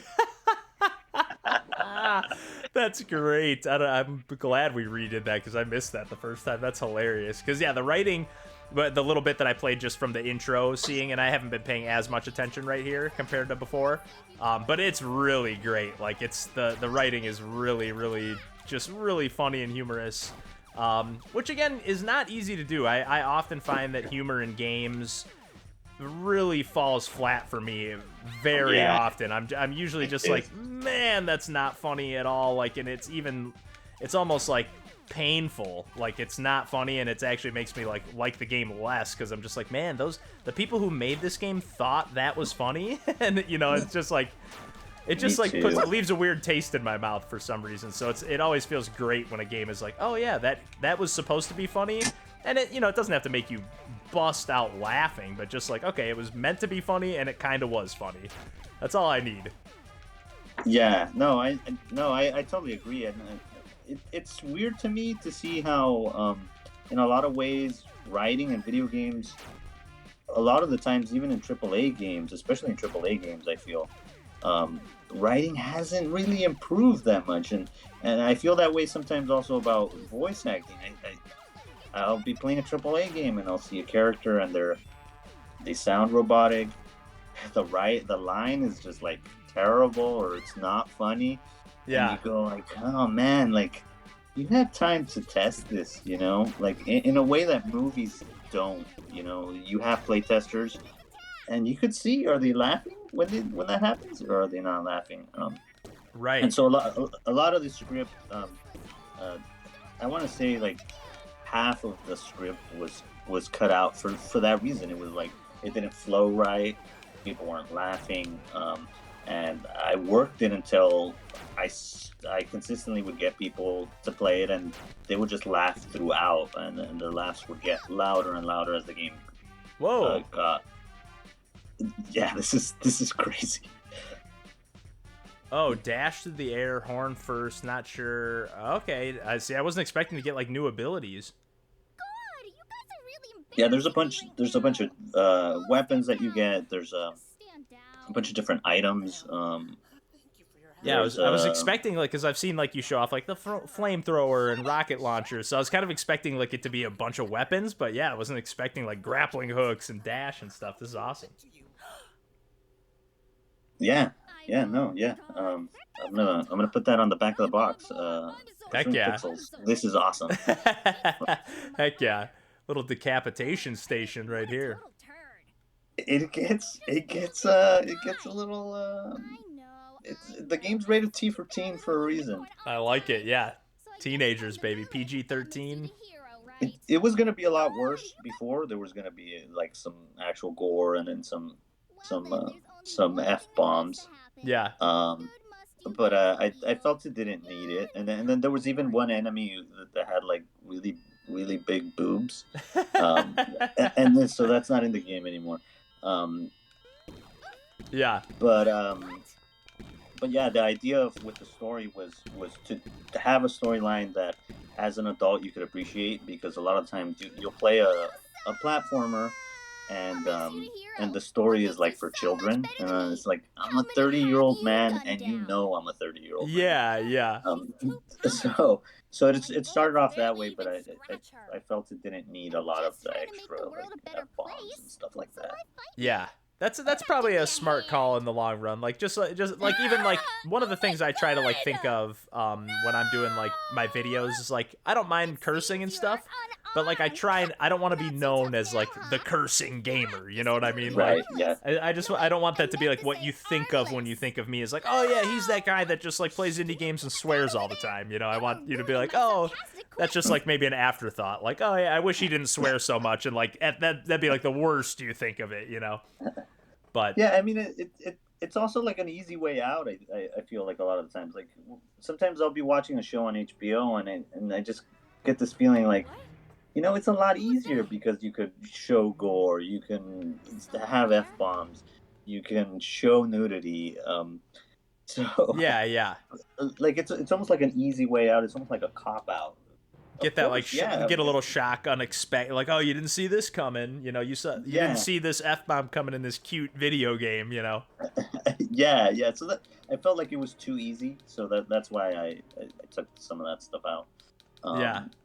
So I really want to be able to do it on my own merit, you know, tell a story without all this cheap stuff. It's like kind of like when you watch like wrestling or something. Not that I haven't watched wrestling in a long time, but Same here, but I used to watch it with some friends and my cousin quite a bit. right, yeah, I was hooked at one point, and then you know, the hero, it was easy to be the hero. You just go out there and you're like, it's so great to be here in Cleveland, Ohio, and then the crowd cheers. Right. What a beautiful crowd, and then that's so easy. And then the opposite, you know, for the villain, you go like, oh, it sucks to be here in Cleveland. Yeah, when's the horrible. last time the Browns won the Super Bowl? You know, they're just talking shit for no reason. Right. So those types of things, I feel like they're too cheap, and I didn't want to resort to something so cheap. Yeah. I mean, not that I might not do that in the future, but I wanted to at least have one where I felt like I earned it. Oh shit! Oh, I gotta use the dash. Duh. Let's see. How do I do that dash? It's like shooting. Oh, I don't. Oh, okay. So it's like an actual weapon. Yeah. Oh, it's a weapon. It's your deadliest weapon for sure. Interesting. Okay, that's awesome. Because I don't think I've, of all the stuff you've shown off so far of the game, I don't think I've seen any of this in action. This is some of the best stuff. This is what the first DLC is going to be, is exploring this dash like to the fullest. Um, this is probably my personal favorite part of the game. Yeah, this already feels awesome. Yeah. Oh, give me that health. Even these little voices. Someone get me out of here! Someone get me out of here! It's just great. That's Carlos. He's a great musician too. He's like a really good musician. Was he one of the people that worked on the soundtrack, you said, or just one of the voice actors? No, he was just one of the voice actors. He's a great musician in his own right. In fact, before I met him, I was a fan of his music before I ever met him. And then we met on because he's also a really good actor. We met in a community theater kind of production of something, and we just kind of became friends after that. Nice. Yeah, and he's like talented all around. He's like a really talented kind of guy. So I knew I had to get him in here somehow, and we both are like of Mexican descent, so we speak Spanish, and nice. And we have that culture. That's why I have tequila. See? Yeah, of course. All Mexicans drink tequila. It's good stuff, and it's again, I tend to lean towards like I used to drink whiskey all the time just because it was like I'm a bartender and you just drink whiskey, but it's like I kind of got sick of it. It's everything else is smoother. Yeah. No. I had my whiskey phase too. Yeah, for sure. But yeah, that's kind of the story of how he kind of came into this. And I'd be surprised if he's not in further things going forward. So there is another game in the pipeline, which I think you're gonna really like. Heck yeah! So it's always nice. That is one thing that seems nice about game dev. I mean, not that it's easy to do, but it does seem like people are able to kind of like bounce around between projects and like, okay, this one's not speaking to me right now. Let me work on this one while I let this idea simmer for a little bit, you know. Well, the thing is, if you're smart about the way that you construct the games, you could use like I was telling you, there was some beat 'em up code in this, so you could use assets from one game onto another game. Yeah. And if you do it correctly, one game informs the next, and so on and so on. Yeah. This dash mechanic, you are not kidding. It is really cool. Yeah, I feel like I could make like a whole game with that dash mechanic. Yeah, easily. Yeah, especially the way it's like a super powerful, like almost like an insta kill on the enemies, but it also kind of like recharges your. It doesn't recharge your jump per se, but it just kind of like, I don't know, it just feels awesome. It's almost like a double jump too. You could use it that way. Oh, what happened here? That's crazy. I've never seen that before. Got stuck. I think I like teleported up into that like little crevice, or not teleported, but I tried to like launch myself up here, and I got stuck up there somehow. Yeah, that's weird. Okay. Crazy. Yeah, I mean that's one thing like you never want to hear a dev say is like I've never seen that before. Your doctor and your dev, those are two people you don't want to hear. Yeah. Oh man, when the doctor's kind of like, when my doctor after I had my hernia surgery just kept like looking at the ultrasound and he's like, like for like 20 minutes. I'm like, dude, what the heck, man? Just say something. I'd almost rather even you have me like say something bad rather than have me just like guessing and stressing out. Just wonder, yeah. Oh yeah. But yeah, I can only imagine like if you were talking about how like even just being able to like fire the shotgun downwards to get a little extra boost was potentially breaking levels. Like I can only imagine what having this dash, because at first I thought it was only a horizontal dash, but yeah, you can definitely dash upwards and get quite a bit more height on your jump. Yeah, and you could technically do a diagonal dash with it too, and that's probably the most powerful.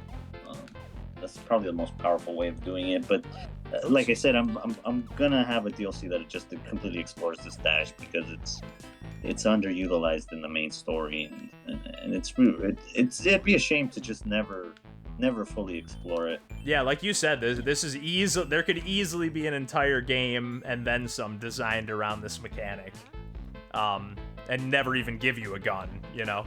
Yeah, no, yeah, and my intention was that for every new power up that you got, for every new gun that you got, I wanted it to feel overpowered. So like when you get the shotgun, I wanted you to feel like, wow, this shotgun is like way overpowered. And then when you get the machine gun, I want you to feel like, oh, this machine gun is even more overpowered.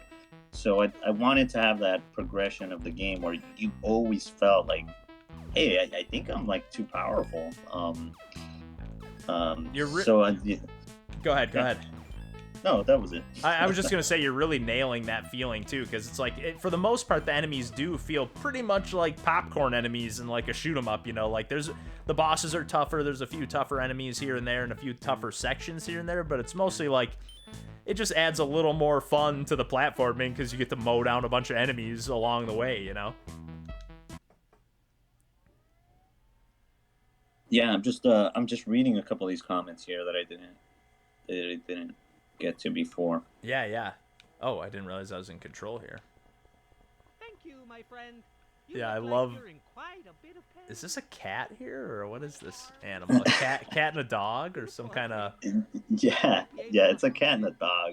I'm trying to figure out. A cat, a dog, a fish, a raccoon. That's it. This dog is like something about the white or the pink nose and the ears, like makes me think of like a possum or something. So this dog, I mean, this dog actually has its own full game. Oh, really? That's where it's a recycled asset that I did. So there was one point where I was doing, I was doing the weekly game jam.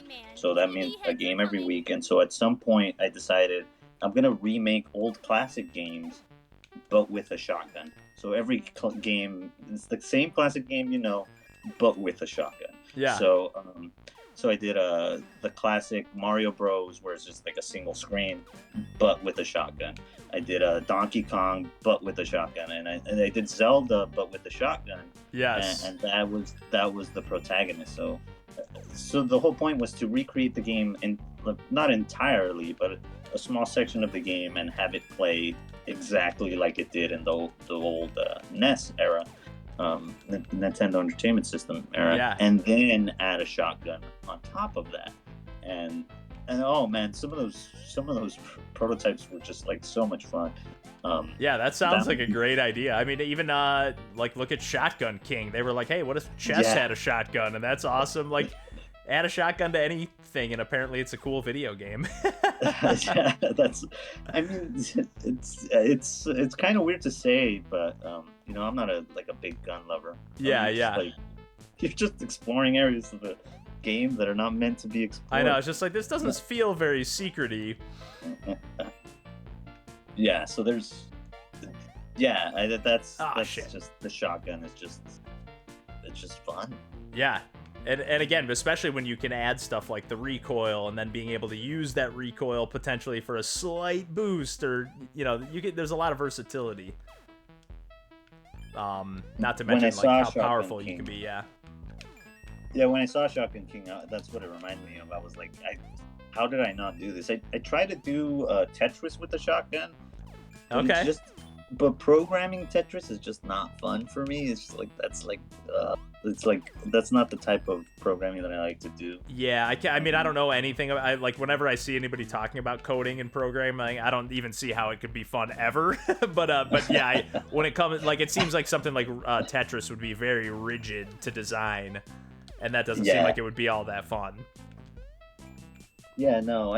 Sometimes I ask myself that too. Is like, is this ever gonna be fun? But damn it, programming it's tedious. It really is. Programming is really tedious. Excuse me. Yeah, definitely. It's not like painting or music or anything. Like, if you do that badly, then you just really you have a bad song or you have a bad painting. But Right. if you do programming wrong, you don't have anything because it won't even run because you did it wrong. That's so true though. Yeah, you can like totally like play some guitar and be a hack, and at least you can still play. Yeah. As I die like 1,000 times here. You're killing me, man. You're killing me. Oh man, you're killing me too. Just dying here left and right. Dan's like, just give me a katana and I'll be fine. Yeah, I don't even need a katana. Just give me a headbutt dash and I'm good. Katana Zero. Amazing check it game. out. Amazing game. Yeah, amazing. I'm speaking of DLC, I'm still waiting for that DLC. Not that I actually didn't even know it existed, and then I saw they were like, oh yeah, I'm still working on this, and it's going to be way bigger than it was originally in planned, so it's going to be later than anticipated. So I'm just kind of, whenever it drops, I'll be very excited to play more of that game.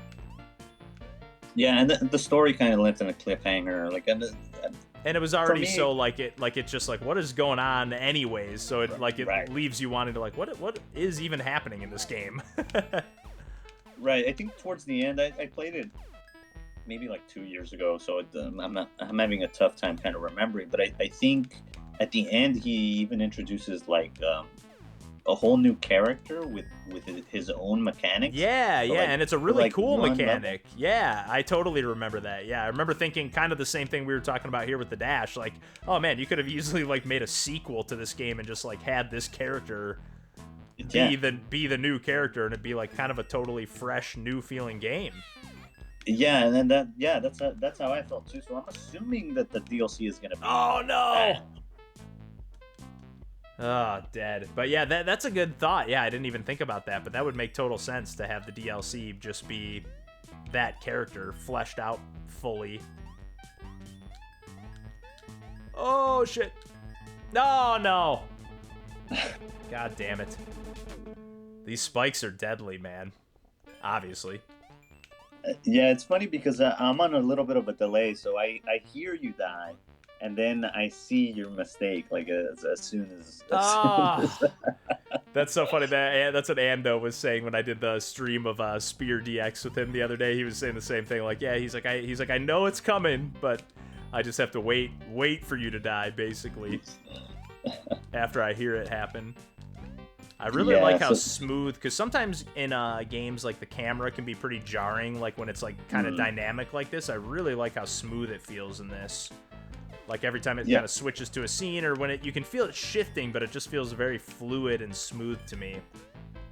So that's one of the things that I ended up remaking, and that's why it took so long for the game to come out. So the camera is actually custom for every single level. It has a custom camera, and every single section has its own custom like kind of camera based on the setting and scenery. Like, okay, here's the zoom out for this area. Exactly. Yeah, exactly. And how much it follows you, and how much it leads you forward, how much it, all of that stuff is custom for every single little area, and it has to be that way. Oh wow. God, barely got out of there. It has to be that way, or else it'll just feel off. To just have like one camera setting and just play the whole game that way.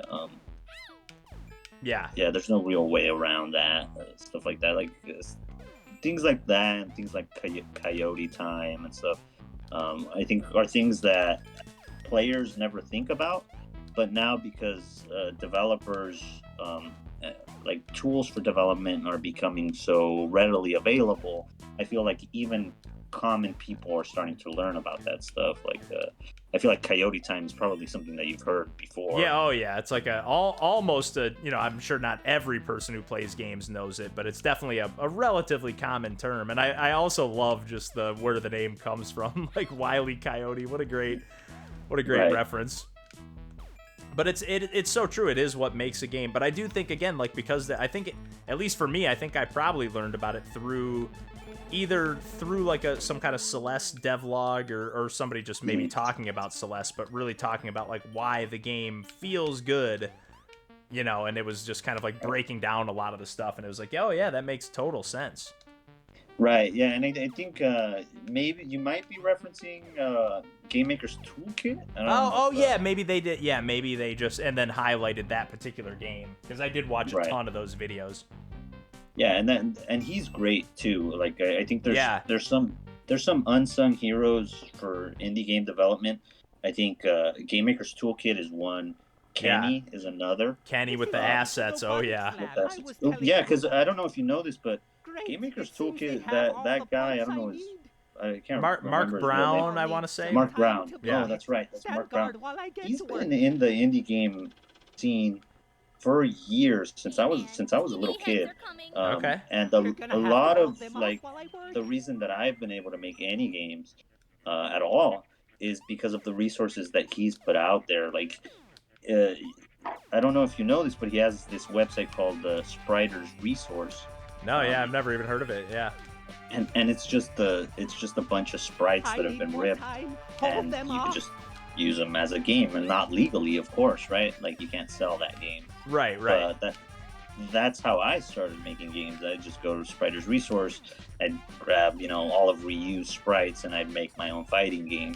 Yeah, because then you can make a cool looking game, like, because me, Yeah. I'm not an artist at all. So, like, when I think about trying to make a game, it's like, I tried messing around with Pico 8 one time, and it was like, okay, what am I going to make? A really lame looking sunflower game or something? Like, what I have no skills on art.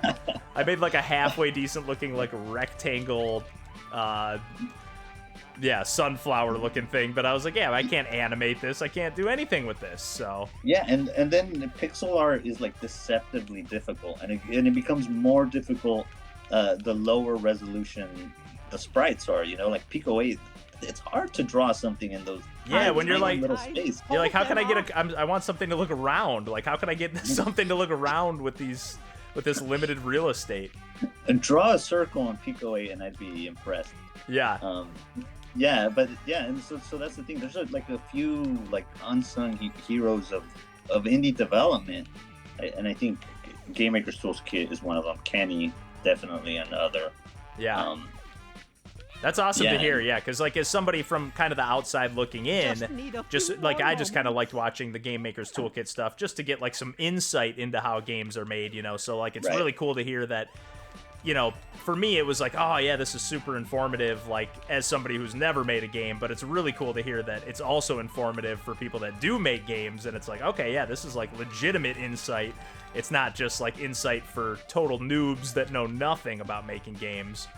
It's insight for everyone, He hit that Here sweet you spot go. where it's like Your new where cybernetic arm. it's for developers and it's for general audience too. And, Yeah, that's a good Look point. what Yeah, else because I I found got here. into it through like that Boss out, Key bad guys. series I think he It's did. That was like about the Oh, yeah. either the Metroid series or maybe it was just about boss battles in general. I forget what the main like shtick of that series was, but that's the main thing I remember. Right. Yeah. Hopefully people were like really riveted by what we were saying and didn't notice the obvious glitches that just came about. Oh, I didn't notice. So. Okay, great. Other than I noticed like the screen went like blank for a second. That seemed maybe a little odd, but None of that was supposed to happen. Let me just tell you. okay, fair enough. I really like how much the bullets like pop off the screen, like how they have that really like again like kind of that bullet hell influence of like they're really like popping off the background. So they're just really easy to see and not I was gonna say really easy to dodge, but not easy to dodge, but easier to dodge because you actually can see where they're coming from.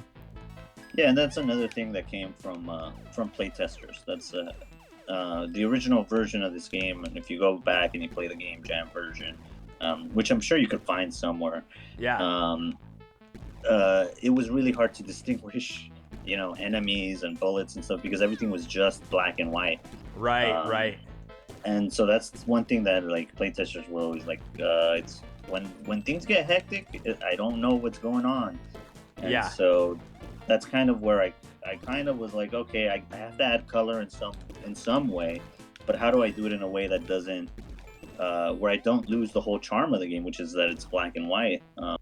So there was so many iterations of it.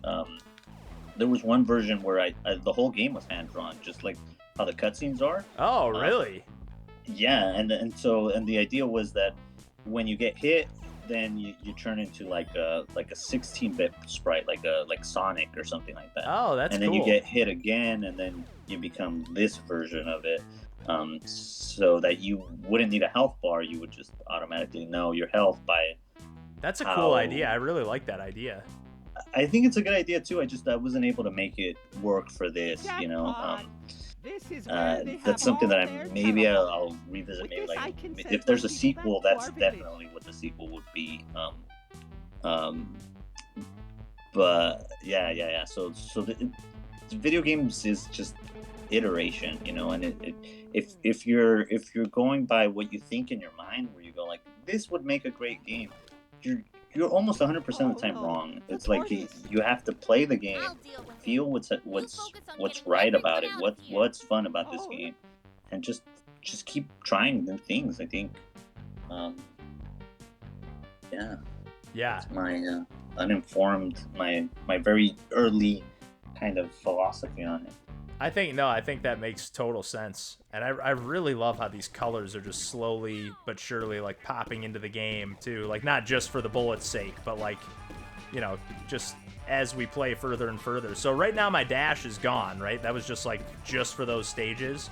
Yeah, Okay, cool. Because Yeah. like I was trying to cycle in, like, do I still have it as like a weapon option? But no. But I get that too, because if you'd have to consider that for every level, and yeah, that would just be tough to like Right, and have to know there's that a the player could story. use that at any point. Yeah. There's story reasons for it too. I try to kind of like justify it in the story. Yeah. And every game, I mean, it's not like this is the first game that gives you an ability and takes it away from you,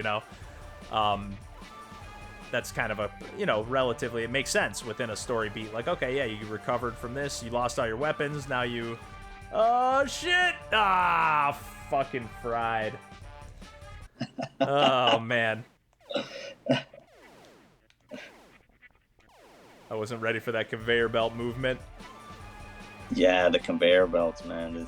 This is it gets harder. Yeah, the game is tough. It's definitely got, I know I've mostly kind of, I don't want to say cakewalked my way through this, but I've been making decently solid progress, I think, but it's definitely not easy. So you do have turrets right now instead of bombs. Oh. Oh, Yeah. nice. Oh, get that last second snipe from the turret. I didn't even notice that I got those, yeah. Yeah, so it again, like in the story, the guy tells you, he's like, "Oh, look, I found these turrets." Yeah. She's Yeah, so buying us those are time to that's another escape. game mechanic where I go like, can't oh, just maybe I could leave explore her. that a little bit more. This place is gonna blow Yeah, up. yeah. It's We definitely a have to cool go idea. while You don't we see still that too can. often in like Mega Man or run and gun type games. Even side scrollers in general, if anything, it's like maybe a turret that kind of like follows around your shoulder kind of and just kind of floats Mhm. behind you, but you don't That see it is often where you can close. like kind of We plant barely one. made it out of here.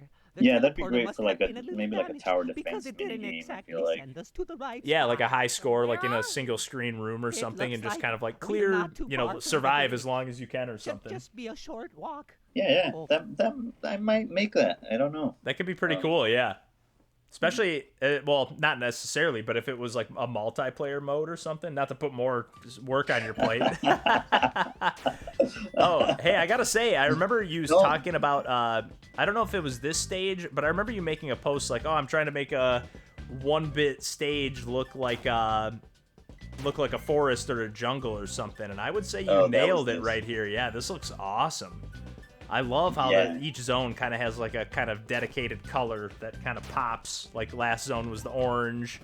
We've had some pink. Now we obviously got this, the green and like the orange combo with the flamethrower. This is great. Yeah, this, no. This music is also great. Oh man, I'm not gonna disagree with you. I mean, this is no, you're right about everything. This stage looks great. The music is great. And, everyone should buy 12 of this when it comes out. No, Oh. yeah, for sure. Interesting, but I have to shoot this with a regular gun to break it? Or no, maybe it just wasn't doing damage that I was noticing. Yeah, you have to use the regular gun to break that. I felt it was weird to like flamethrower like an innocent animal. Yeah, let me barbecue this chicken here that I'm trying to rescue. That's really the only reason. Like I actually literally had to code that out. But That's yeah, funny. Yeah. It makes sense though. It makes total sense. Plus, you got to worry about your ammo and stuff with all these weapons. So, oh, we're getting some slowdown. There we go. There's a definite fix for me to improve performance here. Like I know why it's like this. Well, Again, just know that like if I was playing the game and not streaming right now, I would be having it was like I did a playtest just real quick earlier, right? Like before, like not having OBS open or anything, and I had literally none of these like little slowdown, stuttering, like so. For what it's worth, right. It is a lot to do with the set. Dumbass. It is a lot to do with the setup that I have going on. Hey, what you call me? Yeah. These dumbass levels? God damn it. I come on here as a guest, and then. Hey, that's what happens. That's what happens when we crack open a couple brews here. I know, yeah. Get a little gin in the system. But I like how these sections too, like you can take your time and like, I don't even need to come back this way. But you can like take your time and wait for the things to pop back up, or you can kind of just speed run your way through them. Whew. Barely got out of there alive. But this green turquoise is awesome. I really like how this color pops. Yeah, some of these later levels, I should say, that look better. That's simply because I made those more recently. You could visually see which levels I made. You inevitably get better at pixel art as you go on. Yeah, you can see like there's like a little more texture on like the leaves and grass and stuff in certain aspects. Yeah, like pixel art is not my thing at all. So yeah, because you're always doing crazy stuff. Like you're doing like those weird like 3D like renders of like, or not, I shouldn't say weird, but they're just kind of like, they're always like surreal and like almost like a little creepy looking, because they're like, you're doing like a real version of like Bob's Burgers or whatever. And it's like, oh man, I've like never really thought about what he would look like if he was actually just a person and not with like these weird cartoon proportions. Because like you nail their essence, but in a way that like you still kind of keep them to their restricted like, or like they still have like more normal human proportions, if that makes sense. You keep coming on with these compliments, I might come back on the show. This is wow, like wow, this feels nice. Jeez. Hey, that's what I'm here for, man. No, but you're right. Yeah, like the pixel art is not my thing. Like right now, I'm probably like hopefully I have a commission, and hopefully the guy's not watching, because I have to do like a realistic version of like historical characters. So I do like realistic 3D. I do like hand-drawn stuff. I love to paint with oil paints. That's yeah, because you've done some of those jam games too, where it's like all hand-drawn art. Because I remember None with a Gun. Was that the name of the game or no? No, that was the catchphrase or whatever. Yeah, it was In the Dead of Night. And that's right. You were a nun with a gun. Yeah. But that game had some really cool hand-drawn art that, like, a lot of times, like, hand-drawn games, like, I feel like a disconnect between the gameplay and the art. Like, the art can be really cool, but I'm just like, it doesn't feel good to control this character.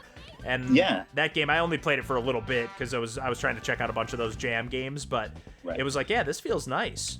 And the other thing is, like, what you're saying is totally my experience, too. The better the graphics, the less good the game feels a lot of the times. It's really hard to like, it becomes like a trade-off. Like, we have all this great animation, but if we want to make it feel snappy, then we got to kind of cut the animation out, so it becomes like this weird trade-off. Or you have something like Prince of Persia style gameplay where it's like, so like the animations are like so rigid and scripted, which is, those kind of games are cool once in a while, but you definitely can't make an expressive platformer like this with that kind of gameplay. No, I think that's the perfect example. That's like the perfect, like, kind of like the extremes, right? Yeah. But then the other thing about like really detailed graphics is that when you don't have detailed graphics, when you have like pixel art or something very simple, then your imagination fills in those gaps. Yeah. Like you almost don't need like really detailed graphics. Like it's almost like when you're reading a book. Like you read a book, you don't need the pictures because the book itself is like painting those pictures in your imagination. Yeah, it almost ruins it. Like if you like, I shouldn't say I've never done it or I hate it or anything because I still enjoy. Whoa, wayo! I don't know what happened there. But like if you're like reading a book and if you've seen the movie and you can kind of you're like picturing the characters what they look like in the movie when it's like, well, that's not necessarily what what anyone intended them to look like. Right. Oops. Yeah, and so I feel like that's something that like I played a lot of Atari when I was a little kid. Atari was before my time, but for some reason we had an Atari, and that's what I loved about those games. It was just like a few pixels, but you'd make it up in your mind. You'd make up the whole story, like not just the graphics, but like this whole elaborate story. And when you have hyper realistic, like The Last of Us or something. Yeah. Then you have to absolutely nail it in every single animation, or else you just instantly go like, that's fake.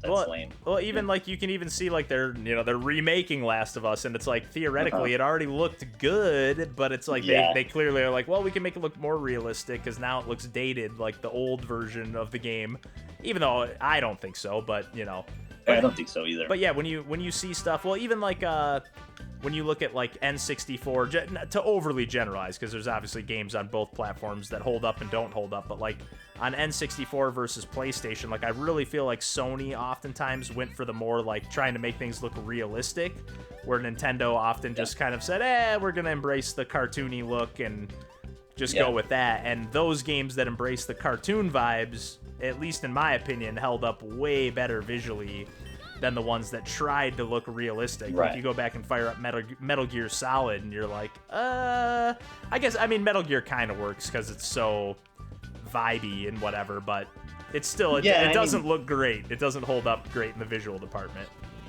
Yeah, I mean, I think Metal Gear is still somewhat stylized for sure. And that's the thing that I think people don't realize is just as realistic as we can make it is not really an art direction. Like it can be, but oftentimes it's not, especially in video games. I know you're trying to show off, hey, we're on a new console and it's more powerful or whatever. Yeah. But like you said, in the long run, the stuff where they made the conscious choice, we're gonna be stylized in this way, we're gonna look a certain way, that's gonna have more lasting appeal. Again, it goes to having those intentional choices. Yeah, even look at something like Wind Waker, where like, well, number one, people hated it when it first came out or hated the style or whatever, but look at all they did was, I mean, I'm sure they did a little more than just up-res the game, but they put that out on Wii U in HD, and it's like, man, this game, you could have told me this game came out even today, like, and it's still, it looks just as good as like something that would be released today. So it's kind of crazy in that regard that like, because they made those decisions to just embrace the limitations and look as good as they could within the style, it's like now you have a game that looks like a brand new game instead of a game that you're like, oh, I'm nostalgic for this look or whatever, but it's only because of nostalgia and not because it still looks great. Right, yeah. I mean, I think like the Final Fantasy thing is like going on right now. We're competing with like one of the biggest franchises in history. I just realized that. And then also today, I think Ninja Turtles came out, which I think you were playing earlier. Yeah, I checked out. It's on Game Pass, so I was like, oh yeah, why not fire it up? Because they did some internet work at my place yesterday, or like in my neighborhood, so the internet was down all day. So I was like, you know what, I better test this before we do this stream today. So I was like, I'll check out some of this Turtles game. I've been anxiously waiting for that to come out for a while, ever since they announced it. So have I, and that's one of those things where I was like, isn't this out already? But yeah, that's kind of how I felt too, and especially because they've been between that and then there's that Cowabunga collection with like every retro Turtles game, and that's not out yet. And I'm like, man, I thought that was out already. But I'm really pumped, especially because I played probably about half. I mean, there's more to do in the game, but I think I read that there were 12 levels, and I played the first 6 stages. Oh. But it's feeling great, and I really am looking forward to syncing up with John and Randall, and maybe some other folks too. But John and Randall are the other guys on the podcast, Right. Yeah. and we were like, yeah, we gotta try to sync up on this and talk about this game on the podcast. But the fact that it's up to 6 players too, that's so awesome. Yeah, that is nuts. That is like what beat 'em up was like that? It was X-Men, I think. That's X-Men what I had could think of. had the double screen arcade cabinet with up to 6 Yeah. players. That was my Yeah, favorite huge arcade game as a kid. Monster of an arcade. You know, you couldn't help but notice that in an arcade. Yeah, even if you weren't an X-Men fan, you were definitely scoping out that system. For sure. Yeah, so I'm probably gonna check that out. Turtles. I'm a sucker for a beat 'em up. I got Streets of Rage 4. I love that. It's so good, yeah. And this is from some of the same developers, actually, from Emu, I believe, did some of the work on this. So, why didn't I knew that was a moving platform. What a dumbass. I was just like jumped on that like grid thing thinking it was a platform. I'm like, no, I gotta wait for the platform. Yeah, so that's one thing that I want to do. I want to make a beat 'em up. You know. Yeah. That's one of my dreams. This will be my platformer, I guess. I want to do a shoot 'em up. I'm definitely doing a shoot 'em up. Probably next after this. Okay, is that I was gonna say I know you mentioned earlier that you couldn't say one of the things. I was like, is that the thing that you mentioned that was already in the works? But I remember you were like, I wish I could say more, so I won't No, really on yeah. that. I mean, there's nothing. I'm the sole developer, so I could talk about it. Oh, okay. I didn't know if you were maybe like collaborating with some other people or something. Whoa. Little, I don't know. I like warped to the other side of the screen there.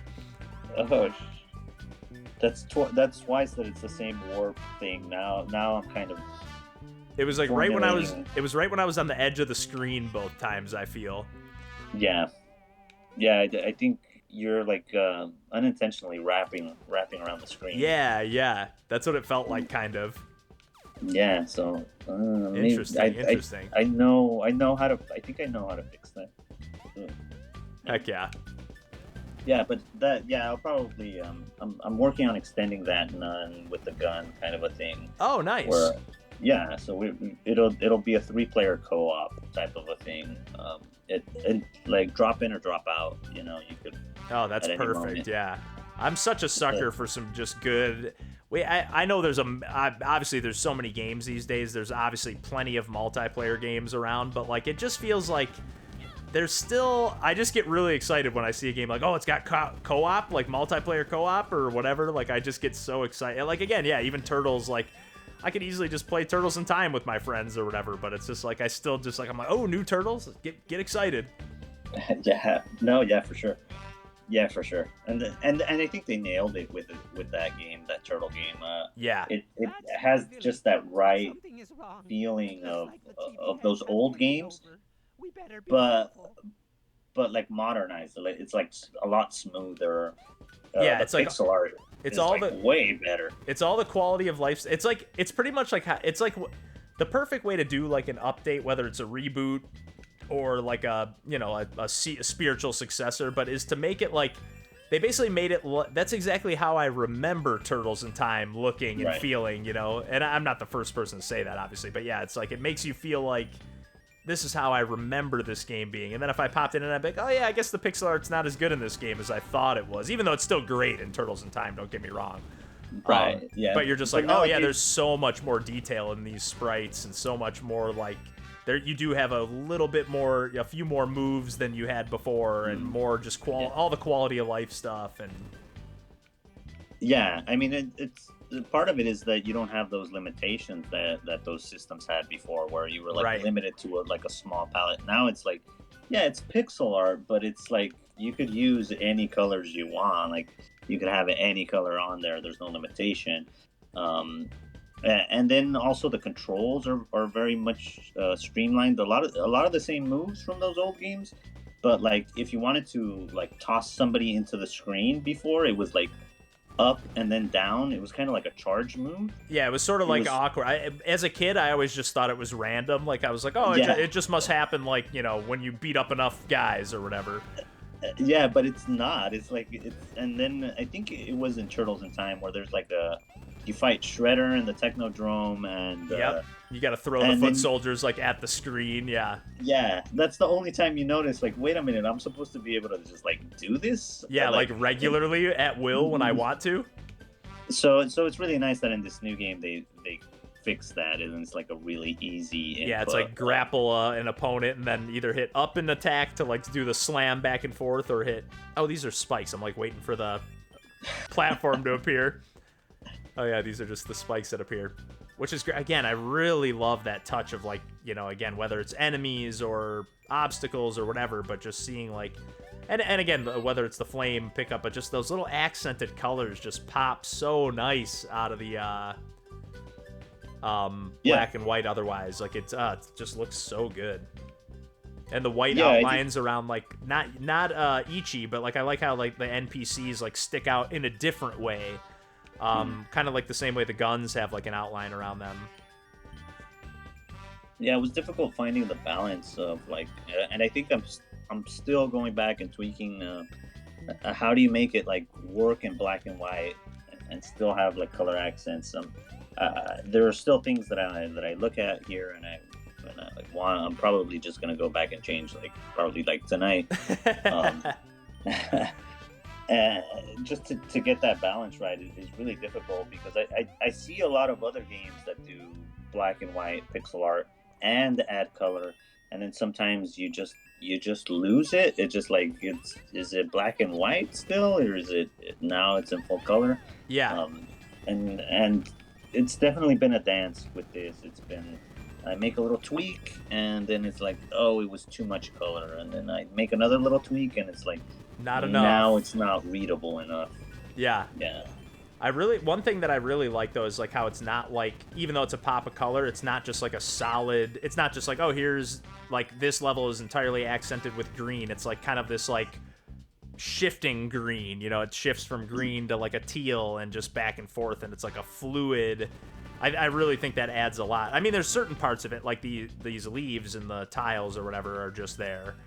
Right. And stay the same color, but I just think it just adds to like the liveliness of the environment.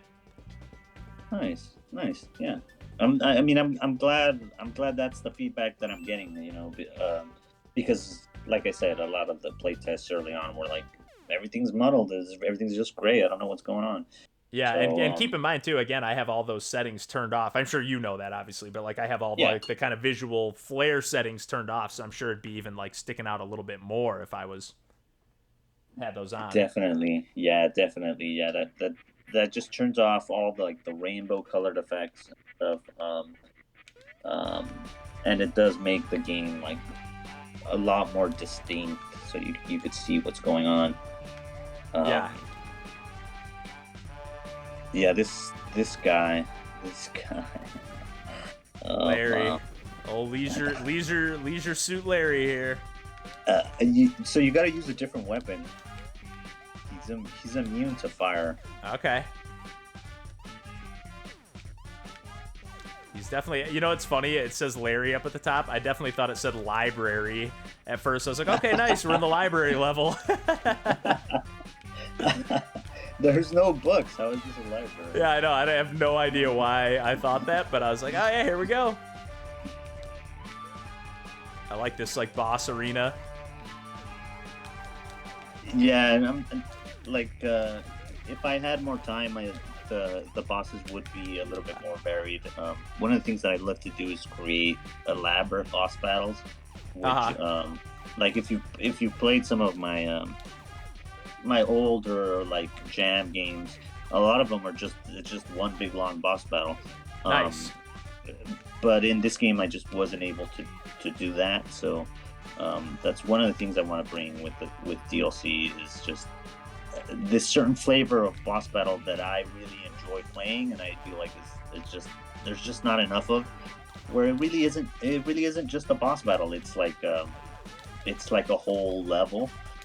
Yeah, stuff. So like you're kind of solving puzzles or like problem solving. Right. Like, how am I supposed to, like, I have to figure out a way to make this boss like not only do damage, but like maybe trigger something that allows me to do damage or whatever. right. Yeah, I do think boss battles can be fun, but they also can sometimes, depending on the game, obviously, and depending on how well they're designed or not well they're designed. God damn it. They can like sometimes really like kill the flow of a game. Like I was just playing some demos, some of the Steam Next Fest demos, and like I think a lot of times what can happen is like if it's a solo developer working on a game by themselves, it's like you're just so good at the game, and if you don't have the opportunity to get some feedback, you're just like, oh yeah, these bosses are no problem. And I was like, I had a couple games, I was like, I can't even beat the tutorial. Like I seriously was like struggling to get past the tutorial, and I was like, I know this game has some cool ideas under the surface, but I don't know if I'm ever gonna see them, at least as it stands, you know. Yeah, and I do feel like Thank just you for all the your whole help, idea Ichi. of You difficulty, truly are the the whole legendary unicorn, the whole destined to theory save behind the that world. I'll is a little stay bit here with antiquated the for me. villagers. Yeah. It's like one of those And things that find the comes evil-looking from frog it's and a kick his vestige ass of all like way the back to arcade wherever era the hell Yeah. he where came from. they were just trying to get your quarters. That's why the games were so hard. Yeah, or to Games even aren't like so- not let you beat the game after you rented it or something, you know. Exactly. Yeah, like those old Disney games, like Yeah. they're like nice and easy until you get to level 3 where they're like, did you rent this? Because if you rented this, you're not going to be good enough. You're not going to have the time to beat level 3. Like you're going to have to own this game to get good enough.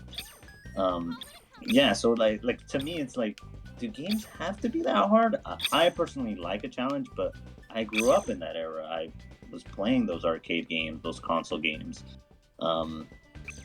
So I like that, but I feel like a modern player who's like playing games on their phone and stuff like that, they might not feel the same way. Like, Right. why does it have to be super hard? Like, and a lot of developers make that mistake. I think they're like, "Oh, this is gonna be great. This level's so hard."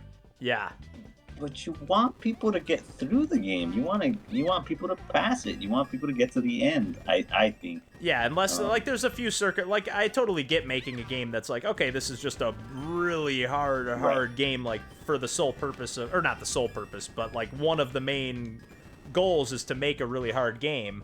But yeah, I do think there's like a fine line. Like I really like when, like for example, when we were, because I know you were hanging out when I was doing that spear stream the other day. Yeah. And I really like the idea of like how the difficulty is designed in that, where it's like, okay, if I want to go and get all the collectibles, that's what's going to make the game really hard. But if I just want to beat the game, it's just going to be like kind of a moderate difficulty that's doable. And it ends up getting pretty hard by the end too. But like, yeah, just where it's like, okay, you have the option to do the hard stuff if you want, but you don't. The whole game in and of itself is not just hard to be hard, you know.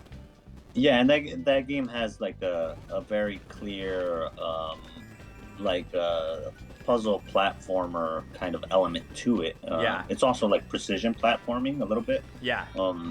But it's like every stage is like a new challenge, so that's really inherent in the game, you know. Yeah. This, for example, like what I'm trying to do with this, it's a little bit of storytelling too. Like I don't know, like books aren't that way where it's like you gotta be a good enough reader to get to the end of it. Right. They want you to get to the end. They want you to experience the full story, and that's the same thing for me with this. It's like, yeah, there's difficulty because I know my audience. I know that like who's playing a run and gun platformer. Somebody who wants a little bit of difficulty. So it's there. Oh, that was cool how you got the horseshoe. I just saw that. Yeah, that freeze frame. This is a cool mechanic too. Again, this is like almost feels like a whole secondary. Like you could easily have a game designed around like a freeze gun, where you freeze and get this extra jump. Like it's almost like a double jump mechanic. It's really cool. Yeah, I really like this gun. One of the first guns that I made, and I feel like it just probably didn't get enough attention. All the guns are incredibly satisfying to like just look at. Like their like projectile firing, like visually, is just really cool looking. Like this little laser and the flamethrower, like it all just looks awesome. Yeah, no thanks. Yeah, that took a long time, like you said, especially because I'm not a pixel artist. so it's just a lot of trial and error. You know, you draw something and it doesn't look right, and you redraw it and you redraw it and you redraw it. Yeah. Well, you definitely are a pixel artist in my mind, that's for sure. Because I think this stuff looks really great. Like I really like the art is, again, I'm really enjoying the gameplay in and of itself, but the art is why the game caught my eye in the first place. I think you were like one of the first accounts that like I followed on Instagram, because that was like when we first started pursuing pixels like 3 years ago. So yeah, that probably sounds about right if you've been working on this for like 4 years. Like, because I just remember being like, oh man, this game looks awesome, and then like just being like, I wonder when I'll be able to play that. I for whatever reason, I just associate you with Instagram, and I barely go on there, so I'm like, it must have been back in the beginning. Yeah, so Instagram was like, I would only do Instagram for a long time. I would only do Instagram. Yeah. Yeah, and just to be clear, yeah, I've been working on this for 4 years, but I've also been doing a lot of other stuff. Yeah, you're always posting all sorts of stuff. Yeah. I've probably made about anywhere from 100 to 200 prototypes in that time. Jeez, that's crazy. I've been teaching a lot. I love to teach art. Like, I just have a passion for teaching, and I don't ever want to stop doing that. That's awesome. I'm a visual artist too. I had my own caricature business. Not that I particularly love caricatures, but I had my own caricature business in this touristy part of California called Monterey. Yeah. It's not like in those 4 years I was doing nothing. Like, I wish I could have just worked on this. That would have been great. But I also had to, pay the bills and exactly. And so that's one of the big things. Like, you might, like, a lot of players might go like, oh, this took them 4 years to make, but it's like, it took that long because I can't do it full time. Right. You know, and if you buy the game, anybody who's listening, if you buy the game, then maybe I could pump out some games a lot faster and of a lot higher quality. You know, I think people don't understand really what an indie game is. Sometimes I'll tell people, yeah, I make indie games, and they'll go like, I love indie games. I play Minecraft all the time. And right. Or they'll be like, oh yeah, the new Cuphead DLC is coming out, and it's like, is that really an indie game? You know, when you're making a DLC and you earned, hundreds of millions of dollars, like, what does your budget look like for that DLC? Right. It's not the same. It's not the same when and that's not even taking anything away from those games. It's just like, it's just not the same at all compared to one person making a game in their bedroom in their spare time, Yeah, I think context is important there. Yeah, totally. Like, you could go watch like a Marvel movie that cost, $200 million to make or something, and then in the same theater go watch another summer blockbuster by like Robert Rodriguez or something, and it cost him $2,000 to make. Right. And he did it all in his garage, in 2 weeks. And so context is important there. Like, you might be like, oh, well, that Marvel movie's better. That's your opinion or whatever, but you gotta appreciate that this other guy right next to them is competing and with like way less resources. I thought I made it. Nope, I gotta use my freeze gun. Damn it.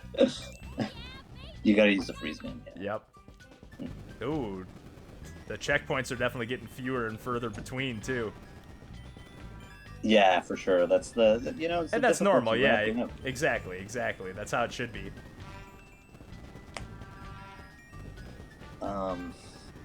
Yeah. Well, thanks for letting me rant. I'm going off on some rants today. No, I love it, man. That's what's kind of fun about doing these longer sessions. Again, when I did that first one with Pierre with Tiny Folks, it was like, we just started like he was just kind of digging into like his like design philosophies and stuff like that. Mm-hmm. I was like, man, this is great. And especially with that game, because it's like that was just like turn-based strategy, so it's like very slow pace. Like it wasn't like I was like interrupting him in the middle of a sentence, going, "Oh fuck, I just died," So it was a little bit easier for me to not, interrupt the the tangents or whatever. Oh, see, I could have gotten up there with the freeze gun. I'm just not paying attention here. Oh, I can still let me lure this little ghosty. Come here, buddy. Come here, buddy. Come on over here. Right there. Right where you. Ah, shit. Right there. Perfect. Ah, god damn it. All that for nothing. But yeah, I really like hearing just like everybody's different takes on like game design philosophy, because there's no right or wrong way to do it, you know. There's better and worse ways, of course, Right. but there's no real right or wrong way, just like with any kind of art form, you know. And that's what's so cool about art, and it is so awesome to see people like actually considering video games to be art these days, finally, you know. Yeah. Like, it's funny to think Yeah. that there actually was a time where people were like, this games aren't art, you know, and now you can play like Sayonara Wild Hearts or something, and it's just like, give me a break. Tell me video games aren't art. No, yeah. No, unfortunately, I feel like I grew up a little bit in that kind of an era where it was like our video games art, you know. Yeah, me too, yeah. I think we're roughly the same age. I'm like 34. Yeah, no, I'm gonna say I'm There is roughly no that such age. thing as a giant swamp creature. But yeah, I feel like we grew up in the same general Oh, like no. The era swamp of video creature is games. real. Run Yeah, for your definitely. lives. No, yeah, we're right there. We're the same age. Yeah. We're the same age. Yeah, this is a really cool enemy design here. Maybe I'll try it. Yeah, so this was really early on. I drew this guy, and once the story started coming together, he just didn't fit in with everyone else.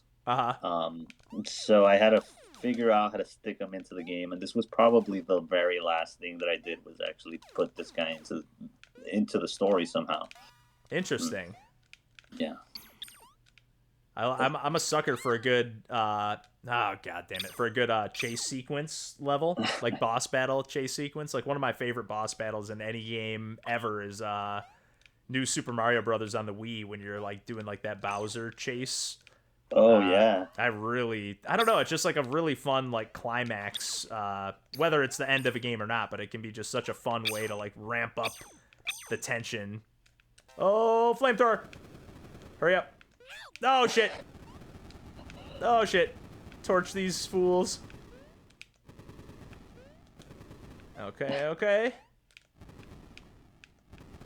It's definitely nerve-wracking knowing like there's so many spots that can one-hit kill you with those spikes. Yeah, I think that's just more of a psychological thing. Again, it goes back to Mega Man. Yeah. Some of those levels, it's just like there's spikes in places you can't even reach. It's just for intimidation. That's a good point. Oh, coyote time. Saving my ass right there. Woo. I feel like I definitely should have fallen down that pit there, but Coyote, that's what it's for. exactly. Oh, now we got a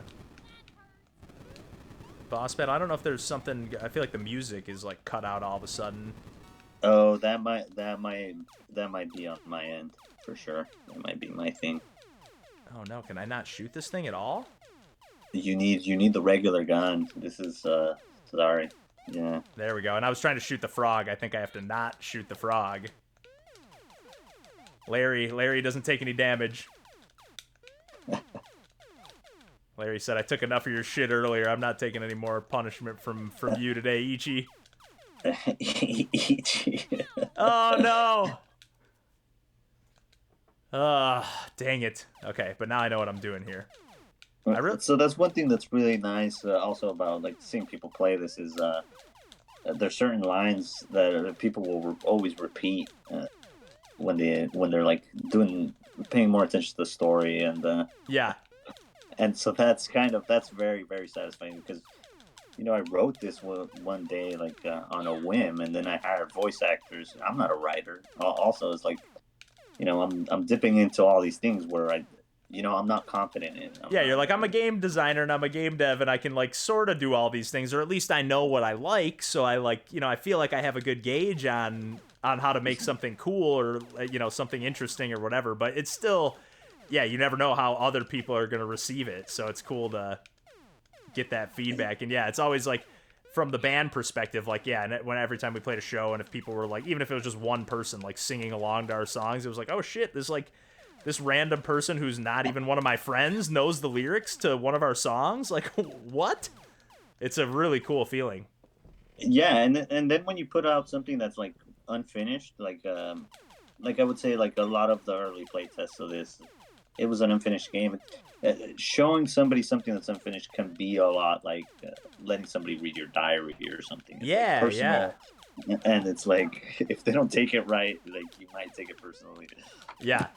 You got to have a thick skin for sure if you're putting anything you make out there, whether it's a game or any kind of anything, you know. You got to be willing to take some criticism. It's definitely not easy to put your creativity out there to be criticized, you know, because there's always going to be somebody. No, yeah, for sure.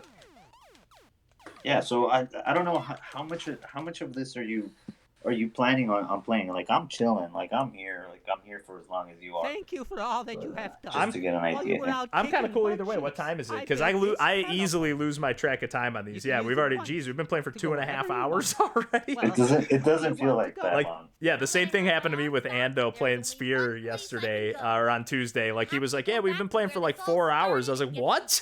Dude, I was like, if you gotta go, let me know. I was like, I did not realize the whole day just disappeared like that. I'm chilling. and- I got my beer here. This is my favorite beer. You know, and if I run out, I got You I are got the so shots. Yeah, you got the tequila. Well, I don't want to. I also don't want to like spoil too much of the game. You know, if you want to keep things like kind of.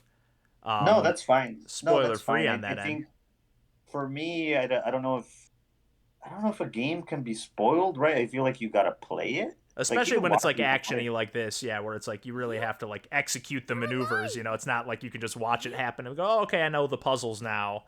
You know, yeah, like I'm never gonna play this now because I saw somebody play it. right, I'm the right. opposite way. I'm the see same. some- Yeah, I like once I see it in action and it looks cool, I'm like, oh, I want to be the one in control. Yeah, so I mean, play to the end. The ending is not really complete here, so it's not like there's any spoilers there. There's an ending here, but that's not the one that you're gonna get in the final version. Yeah. So play to the end if you want. Oh shit. L the unicorn. I can't tell how close I am to the end, but You're getting there. You're getting there. nice. Oh shit. Ah. L the unicorn. L the fucking loser. Ah, damn it. Sniped. Right in the back. I really like this character design, too. I really like all the character designs, to be honest. Like, especially because of, like, the mostly kind of black and white aesthetic. Like, the fact that they all kind of have, like, a... Yeah, they're more than one color, most of them. But, like, they really pop and stick out. This character I can't take credit for. So this character was created by somebody who is kind of like, I guess I could say is like kind of a fan of the games that I make. Nice. And they're getting into like game development themselves, and they just randomly like started messaging me and stuff like that, and I saw that one day they were trying to do like pixel art for commissions, and I was like, dude, your pixel art is great. Like, design me a boss, you know, like a boss fight here. Yeah. And that's where that came from, you know, like so that's why that one looks so much better than all the rest, because that one wasn't done by me. Well, I wouldn't say it looks so much better, but I sort of see what you're saying. Like, it does have like a slightly different style to it in some way. It's like a little more like rounded or something. I don't know how to put it otherwise. It's different, and it's because it comes from a different person, and I've been trying to kind of like mimic that because it's so well done. I think with other boss battles, I went back and I like tried to kind of have everybody have kind of more or less a uniform look to them. But yeah, that turned out really, really, really amazing. Yeah, it looks great. Although, like, to be honest, I don't know that I would have like thought like, oh man, this sprite looks so much better than the other ones. I don't think I would have thought that, but it definitely, it definitely looks great. Now I gotta bust out my grappling hook. Oh wait. Oh no, here. Wait. So you missed it. All your weapons were like taken away. All of your grappling hook and all your guns. Yeah, you don't have them anymore. I definitely noticed that. Yeah, I only have the because I was like, I just picked up some more flamethrower juice, but I definitely don't have it. I just have the machine gun back.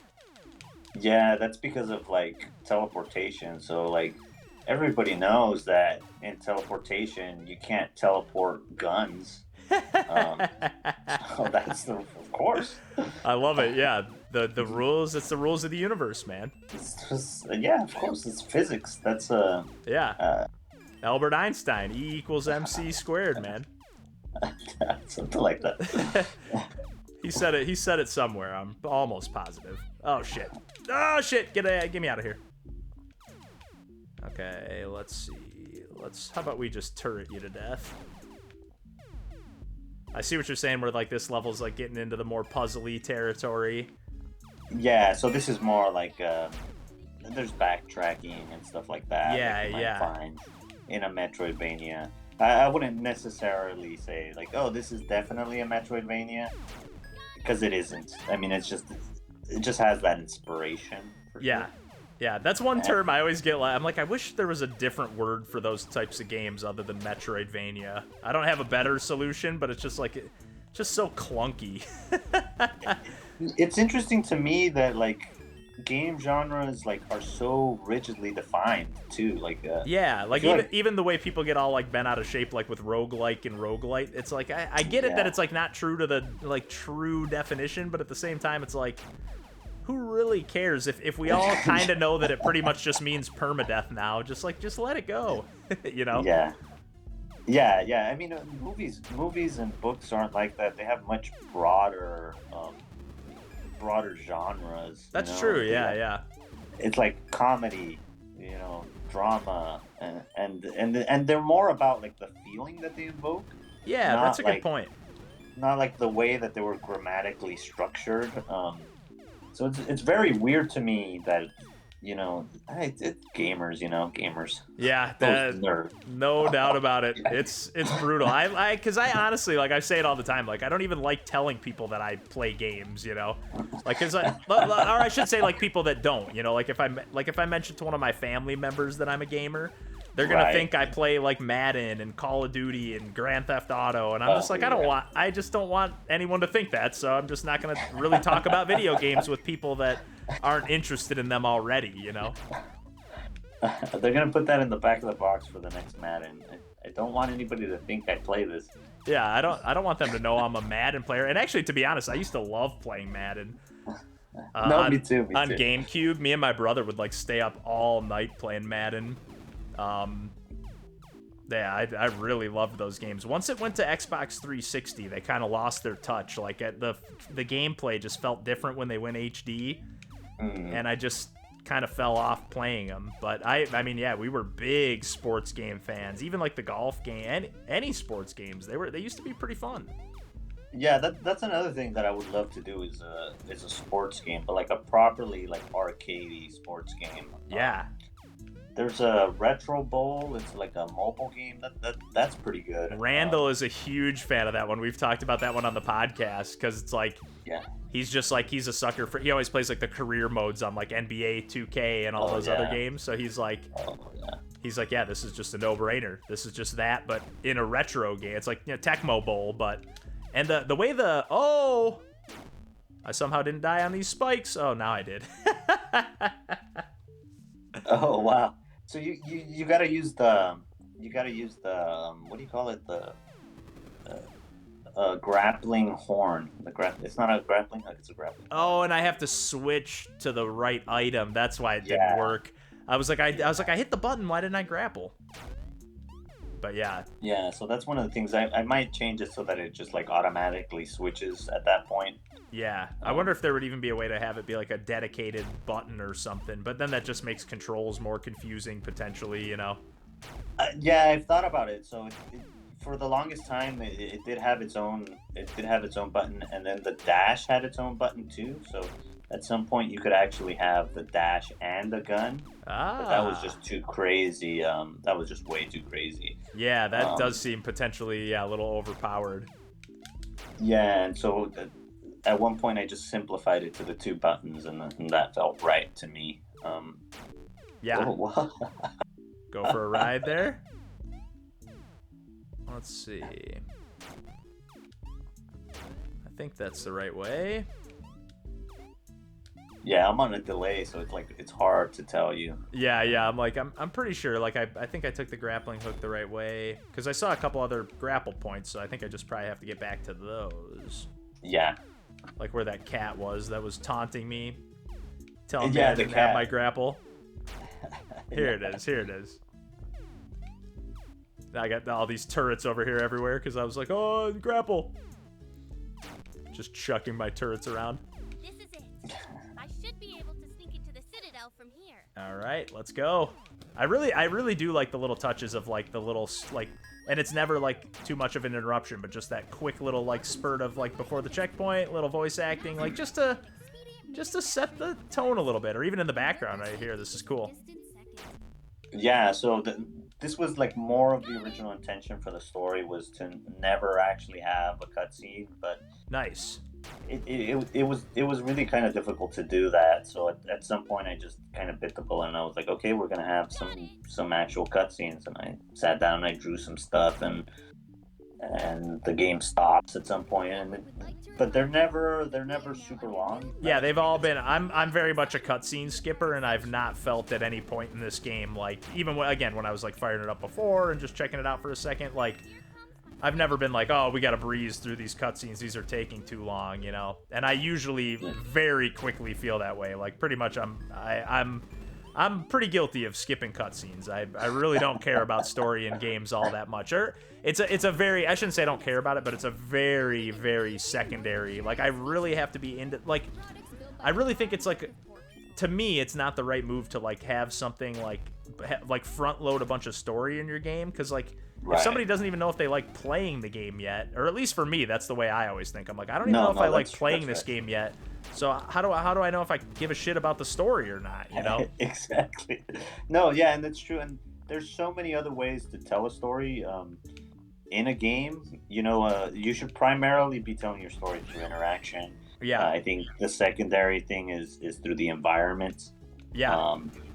So yeah, I'm totally on board with you. And there's exceptions, like, you know, if a game like and I really haven't played this much, but a game like, you know, What Remains of Edith Finch or something like that, even though there's tons of mechanics in that too, but like it makes sense for that game to just kind of be a video game, you know what I mean? Or just be like a bunch of little vignettes that don't, yeah, there's gameplay, but like you're kind of there for the narrative to be woven together, you know, in an interesting way, but like you're not really there to like get an engaging gameplay experience per se. I don't want to speak for anyone else, of course, you know, maybe they are going to that game for that, but to me it's more like you're going for like, oh, I want to see how this package is put together, pretty much. Yeah, and I do think that video games are another storytelling medium. Yeah. But it's like Metal Gear Solid 4, I think, was, you know, you're just sitting there for 2 hours through a cutscene. Yeah. Like, I mean, Hideo Kojima could get away with that because he is who he is. You know, he's weird and he's eccentric and his games are weird. Yeah. But you should, otherwise, you really shouldn't be doing that in your games. So the cutscenes here, I think the longest one is 2 minutes, I think. So they're mostly, on average, they're like 1 minute long. Oh, that's perfect. Yeah, and it's actually, sometimes it's like a nice break from the action too. Like, oh, I just beat that boss, or I just got through that tough section. Now I can, you know, take my time or whatever. Yeah, and for me, like in a lot of like older arcade games, you know, that was kind of the reward for getting through something. You get a little like scene of something, like a little story, a little context. Yeah.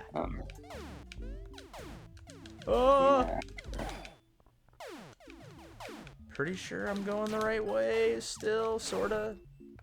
I'm not sure if... No, yeah, I was kind of thinking maybe the freeze ray would work on those things, but no such luck. I think I saw another one of those guys that like pops you up though. Yeah, so this is where you gotta kind of do like a little bit of backtracking. Yeah, I recently saw someone take like 2 hours like in this one level. Oh, really? Hi, everyone. Yeah, so I'm like, you're like breezing through it. And that's fine. I mean, everybody plays at their own pace, and this is kind of a level where you can take your time and explore it fully. Yeah. There's nothing like pushing you to like run away from these enemies or whatever. You know, you're just kind of like, oh, play at your own pace. Yeah, and it's just a big area where it's just like, okay, you've used all these weapons before. Like, what have you learned? Yeah. I really like that. The structure of the game is really cool. I really like how it's like linear, but like the levels themselves are not linear necessarily, or at least they get less linear. Ah, shit. Oh no, I'm still alive. I thought I died. How many hits do I have left? Yeah. Oh no, no. Ah. Hey, Chaotic. How's it going? How's it going? Checking out some Unichrome here. Oh wait, am I going the right way now? Shit. Where am I? I also feel like I'm like stuck in the ground. Yeah, I'm not touching anything. Look at this. Oh, that's weird. That's so That is weird. so weird. Like getting separated from the gun. Oh no, not restart level. Not restart level. That might start it over. I'm doing pretty good, Chaotic. Just chilling here with Rafa, playing, taking a first look at Unichrome here. Oh good, I still got the weapon equipped, the proper weapon. But yeah, I think I'm getting kind of close-ish. Oh, there's another gun up here. Getting kind of close-ish to the end. Yeah, you're close. You're close. This is essentially the last level. You can feel it. You can feel the like tension starting to ramp up a little bit. And just the fact that like the level's a little bigger and it's red, you know, is kind of like the accent color and. Yeah. So I mean, I don't know if you noticed, but I mean, I think you did. Obviously, I think you brought it up, but yeah, each section is a different color, right? And yeah. You're going back and you're getting the colors one by one. There's like these things that are kind of like infinity stones, right? And they're each a different color, and when you get them all back, everybody's gonna, you know, have a good time and have bright colors, and you know, everything will go back to normal. At least that's the theory. Yeah. Will that actually happen in the end? I don't know. I don't know if that's that kind of story. Yeah. So, I like it. Yeah. I like it. Because yeah, we've had enough games where it's just like the happy ending that you expect happens, you know. So yeah, and our protagonist, you know, she says several times, you know, I'm just interested in kicking ass. Like, I don't really care about all this other stuff. yeah, which hopefully like mirrors the player. Like that, I just kind of want to just play through this game. Like I'm not. yeah, it does. I really like how the attitude of Itchy kind of does like mirror your attitude. Like even in the tutorial, like I can't believe I had to learn how to jump. Come on. Like it's just like it's exactly how I feel when I fire up a game. I'm like, come on, I know how to do this shit, but I get it. Not everybody's. Oh, that's it. You were supposed to go through there. I'm on a delay. No. So I don't know. I think I know what you're talking about. I was supposed to go to that guy, right? The guy that I can freeze and jump. Yeah. Shoot, now I don't remember which way I went though. I think I went this way. Yeah. Ah. That's one. See, this is why I don't like playing. This is why this is like perfect. So whenever I play like an actual Metroidvania, I just end up getting lost and I'm constantly pausing and pulling up the map like every 5 seconds. And it just ends up like starting to feel kind of tedious and not so much fun. Where like something like this is like, okay, I can kind of internalize this one level that is a little bigger than the others. Like it's not so frustrating. Where in other games it can, or in Metroidvanias, I just feel like I never get into like a flow of just enjoying the game. Where like with this, even with this bigger stage, I'm just slowly internalizing it little by little, and then like, okay, yeah, okay, now this is where I was supposed to go. There we go, little bank shot. Those guys are so fun to bounce off of. Especially because they're little animation. Okay, not enough money, nowhere. Oh, bazooka! Let's go. Taking a break from the demos, Chaotic. You've been checking out anything cool from the Steam Next Fest? So many cool demos. I really want to play more of that Dome Keeper demo. I just played a little bit of it, and it's so cool. Oh, yeah, blowing down the walls. I was actually thinking that was going to be like a switch that I was going to need to find. Yeah, no switches. I don't know how I would do that. I'd have to add like an extra button. Yeah, I was wondering if there's going to be like something I had to find. Dang, you've checked out 25 demos so far? That's way more than me. Holy crap. I think I've done like 10, 12 or so, and I definitely didn't like... I played them for just a few minutes. Actually, no, I did do that stream the other day where I was checking out some of the demos. Some pretty cool stuff, but there's always cool stuff coming down the pipeline. Yeah, I was just saying, like, I think in this one there's over 1,000, I would say, 1,000 demos. Yeah. So crazy. It's nuts. Like, yeah, there's no way, even if I just kept track of, like, the games that were on my radar, I wouldn't even be able to play every game that I wanted to play, you know? Let alone the ones that I stumble across by checking out the fest in the first place, you know? Yeah. It's So crazy. you could go up through there, I think. Ah, okay. Oh, now that I have the bazooka? Now that you have the bazooka, yeah. Break out the zook. Got a zook suit, riot, riot. Oh, I can't break the green ones, though. Interesting. Not the green ones, no. So you gotta find the other red that you missed. Okay, let's see here. Yeah. I do love a good bazooka, though. And again, I love these just really bright and flashy. Like, there's no way you're gonna miss these bullets. You might get hit by them, but you're gonna see them coming. Shit! As I get obliterated here. Okay. I'm nervous about whether the bazooka is gonna do like splash damage to me. No, it's not. It's not gonna do any damage to you. None of the guns damage you. Okay. Okay, here we go. Here's another way I can go. Originally, yeah. Originally, there were a lot of weapons that could hurt you. There was like a boomerang thing that would like come back and like hit you. The bazooka, the bombs, they would all do damage to you, but that it felt really unfair, and it felt like you didn't really want to use those weapons. Yeah. So. I really like how you can use this bazooka for a double jump. Yeah. Oh, yeah, you're all dead. Oh, my God. There's so many enemies. Oh, my God. Okay, what do I do here? Yeah, okay, so you got to go up. There's a place where you could hop on one of those guys. You, like, freeze them and hop on them. And there's an area to, like, use the bazooka there. Okay. Yeah, I do like how the pace just totally kind of switches up for this level. Like, gets into, like, a more, yeah, like, kind of... Oh, here we go. Speaking... Oh, come on. There we go. Oh, please. I'll just zook my way up there. Oh, I gotta watch out for the ammo, though. Yeah, see, that's one of the things where I'm this level is the only level that I feel like I'm still tweaking, and I'm still noticing things about it. Yeah, because like if somebody just goes willy-nilly with the bazooka, and then it's like, oh shit, now they don't have the enough ammo to do the double jump thing for that section. Yeah, or like get through the doors, right? Yeah. Oh, now, okay, Yeah. so the alien gun breaks the green stuff. Nice. Hey, what's going on, Proper Duck? How's it going? Hope you're doing well over here. We're checking out some Unichrome, taking a first look at kind of a early build. I don't know what to call it when it's not like a technically released game yet, but it's not early access or anything. Yeah, so it's a sneak peek. It's a preview for sure. Yeah, that's a good sneak peek is a good way to put it.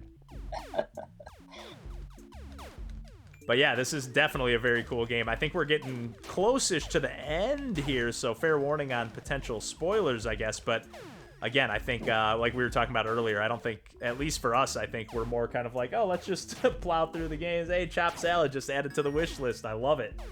Love to hear it. Love to hear it. Yeah. I mean, if you're not a dev or if you're not familiar with indie games, which I'm sure everyone here is, Don't have to fight. that's one of the most helpful things you could do for a dev is add it to your wish list. Yeah, That's whether wish lists or reviews or whatever, you know, like every little thing that helps like drive awareness towards people Oh, knowing that your game exists, you know. Because as soon as Steam sees, oh, hey, a bunch of people are wishlisting this game, it must be a cool game, you know. They obviously don't have people there picking which games look cool. It's just computers, No. you know. Yeah, no, Obviously, they have people there that I'm sure do some of that, but for the most part, it is just algorithms, you know. So It's just Skynet. Steam is Skynet. yeah, It's, it's not the best system. It's whatever they did, there'd be problems with it, but yeah, it's not ideal. yes, so I think there's like a lot of little story beats that maybe you didn't catch. They had like a little romance going, the little red unicorn and the white one. Yeah, Yeah, so that again, this will not show the ending that you get in the game. There's a multiple ending kind of a system thing here going on that is nice. not present in this version, so you won't get spoiled at all. Perfect. And like you were saying, like unless you play the game, you really don't know what you're missing. Let's put it that way. yeah, it's got that like just really like the movement just feels so snappy and fluid. It's like it's kind of both. I don't know how to explain it. Like, 'cause it really is it's snappy and fluid at the same time, and it's really hard to manage, in my opinion. I haven't played too many games that feel like this. Like, yeah, I don't know how to put it, but it's like there's like a little bit of slipperiness, but in an intentional way. It's not like slippery and frustrating. I guess that's sort of what I mean by fluidity, but it's got a really unique feel to it. I don't know. It feels really nice. Cool. Yeah. Oh yeah. I'm definitely gonna use that clip over and over again. Whenever I'm feeling down, I'm just gonna clip that. Pull it up. Over and over. Yeah. Pull it up. And again, I love like the big like all these like before you have like square off against the boss, like the versus kind of like fighting game homage. Oh yeah. Oh yeah. That's another thing I got on my bucket list is making a cool fighting game. Yeah. And that's one genre you can do pretty well with like hand-drawn animations and stuff because it, like everything is so frame specific. Right. Yeah. Yeah. I kind of get like a similar tone. Were you influenced at all by like Gravity Falls or anything?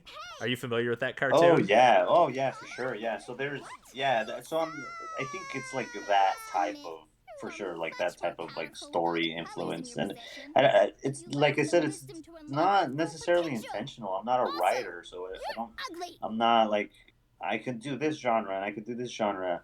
I think just after creating so many prototypes and like having like little snippets of story, you sort of find your own voice. I don't think people develop a style. I think people have a style and then they discover it. That's it. Yeah.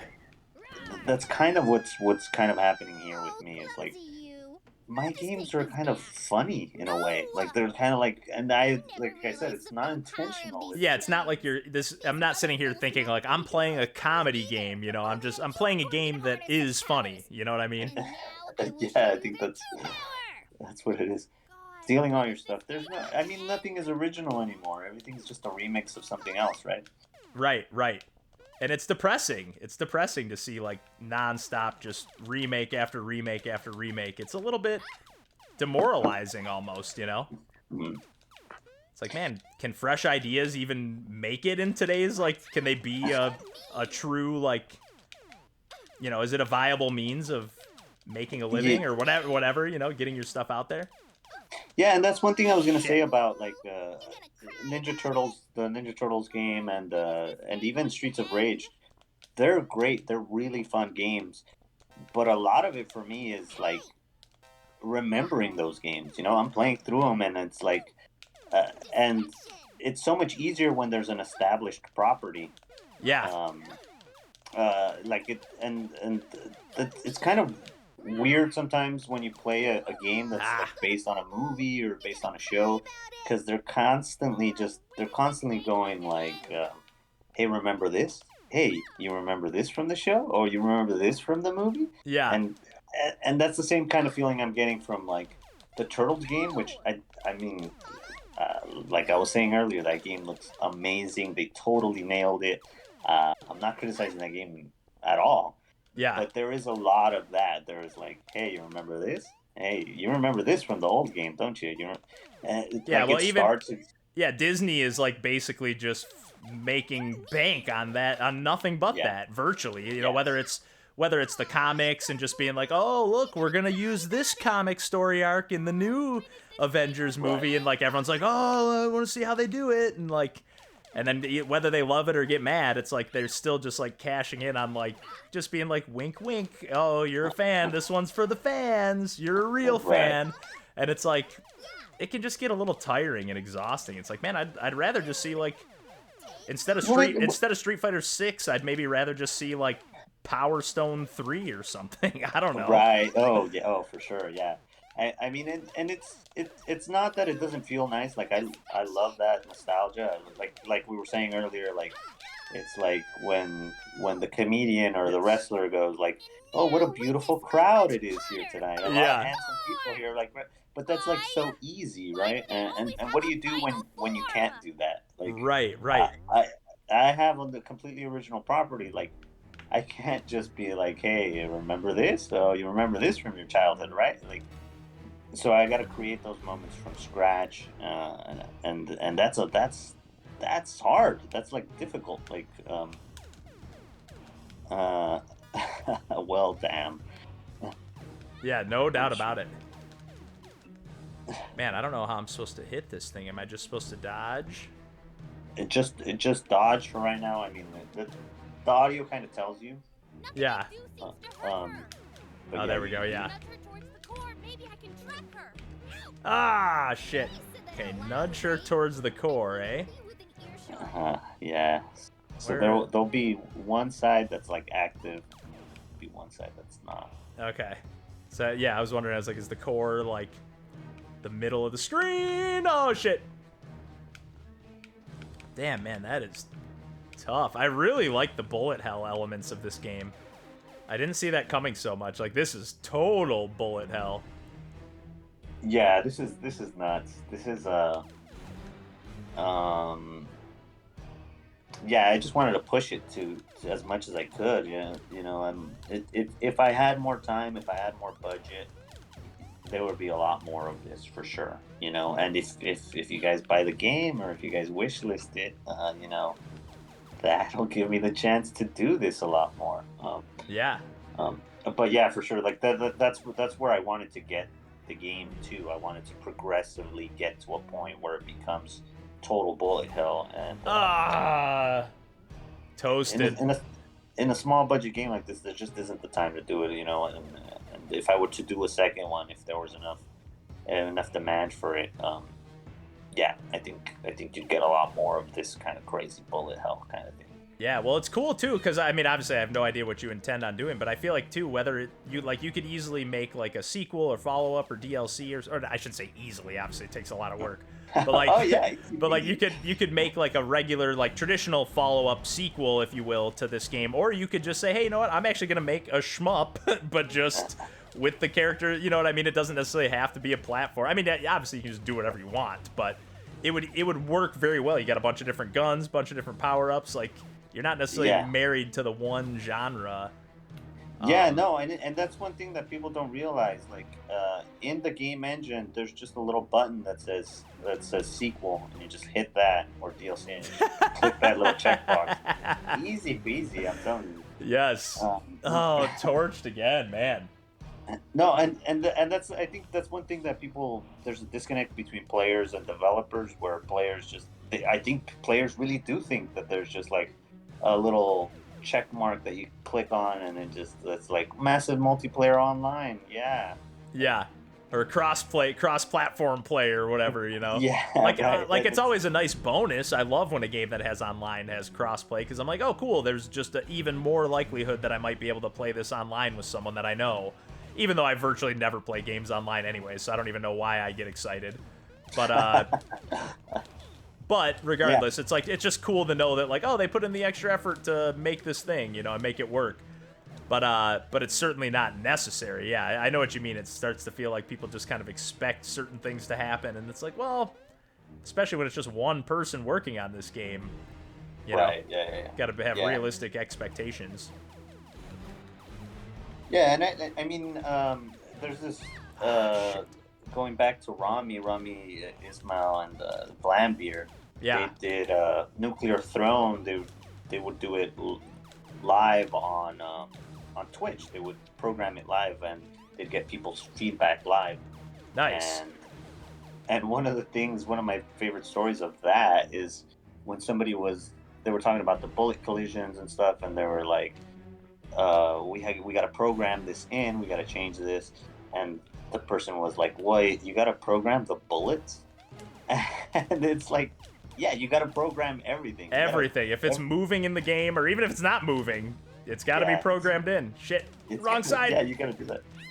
Wrong side. Oh, no. I'm screwed. Come on.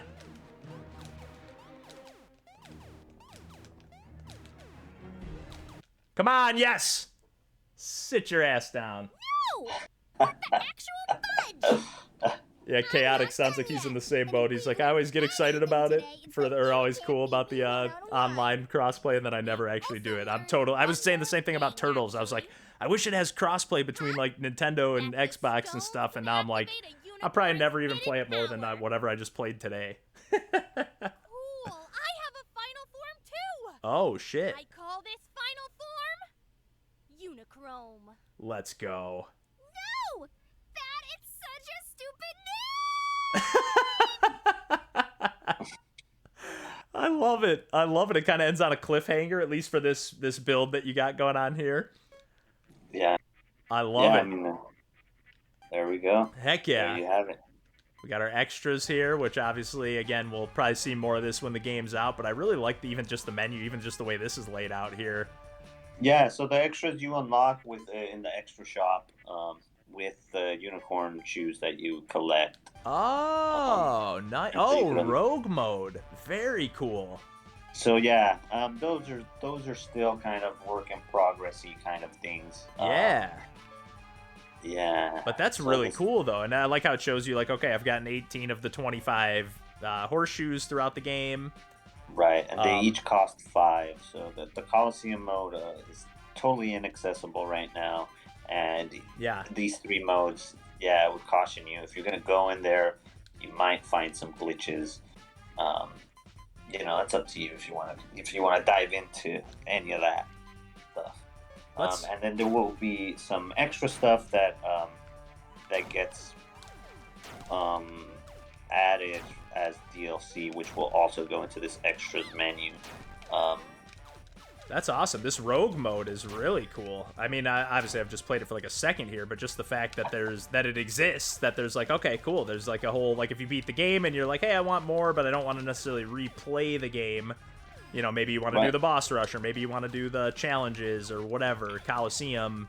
That's a cool touch. That's especially for this type of game. Like, that's a good way to like add some more replayability and have that replayability like not get stale, not be like, oh, here's just now, like we were talking about earlier. Oh, now the enemies are New Game Plus, and now they just take twice as many hits. It's like that might even make the game less fun, you know, because it's just now it's just slowing down the platforming. And it's not fun anymore, like, because part of what's fun is, like I was saying earlier, like, other than these enemies and a few exceptions, like, most of the enemies just take a few shots and you're just kind of running and mowing them down. Yeah, no, and that's exactly how I feel. I mean, most of the time, those New Game Plus or, like, extra hard mode, that's not fun. That's like, that makes the game worse. Yeah. And that's the reason that the game isn't like that from the beginning. Well, even a lot of times I find it interesting. What was I just playing the other day? I was just playing a game where, like, it was a Trek to Yomi, that newer game from Devolver published it. It's kind of like a samurai black and white. It's a really cool, stylish game.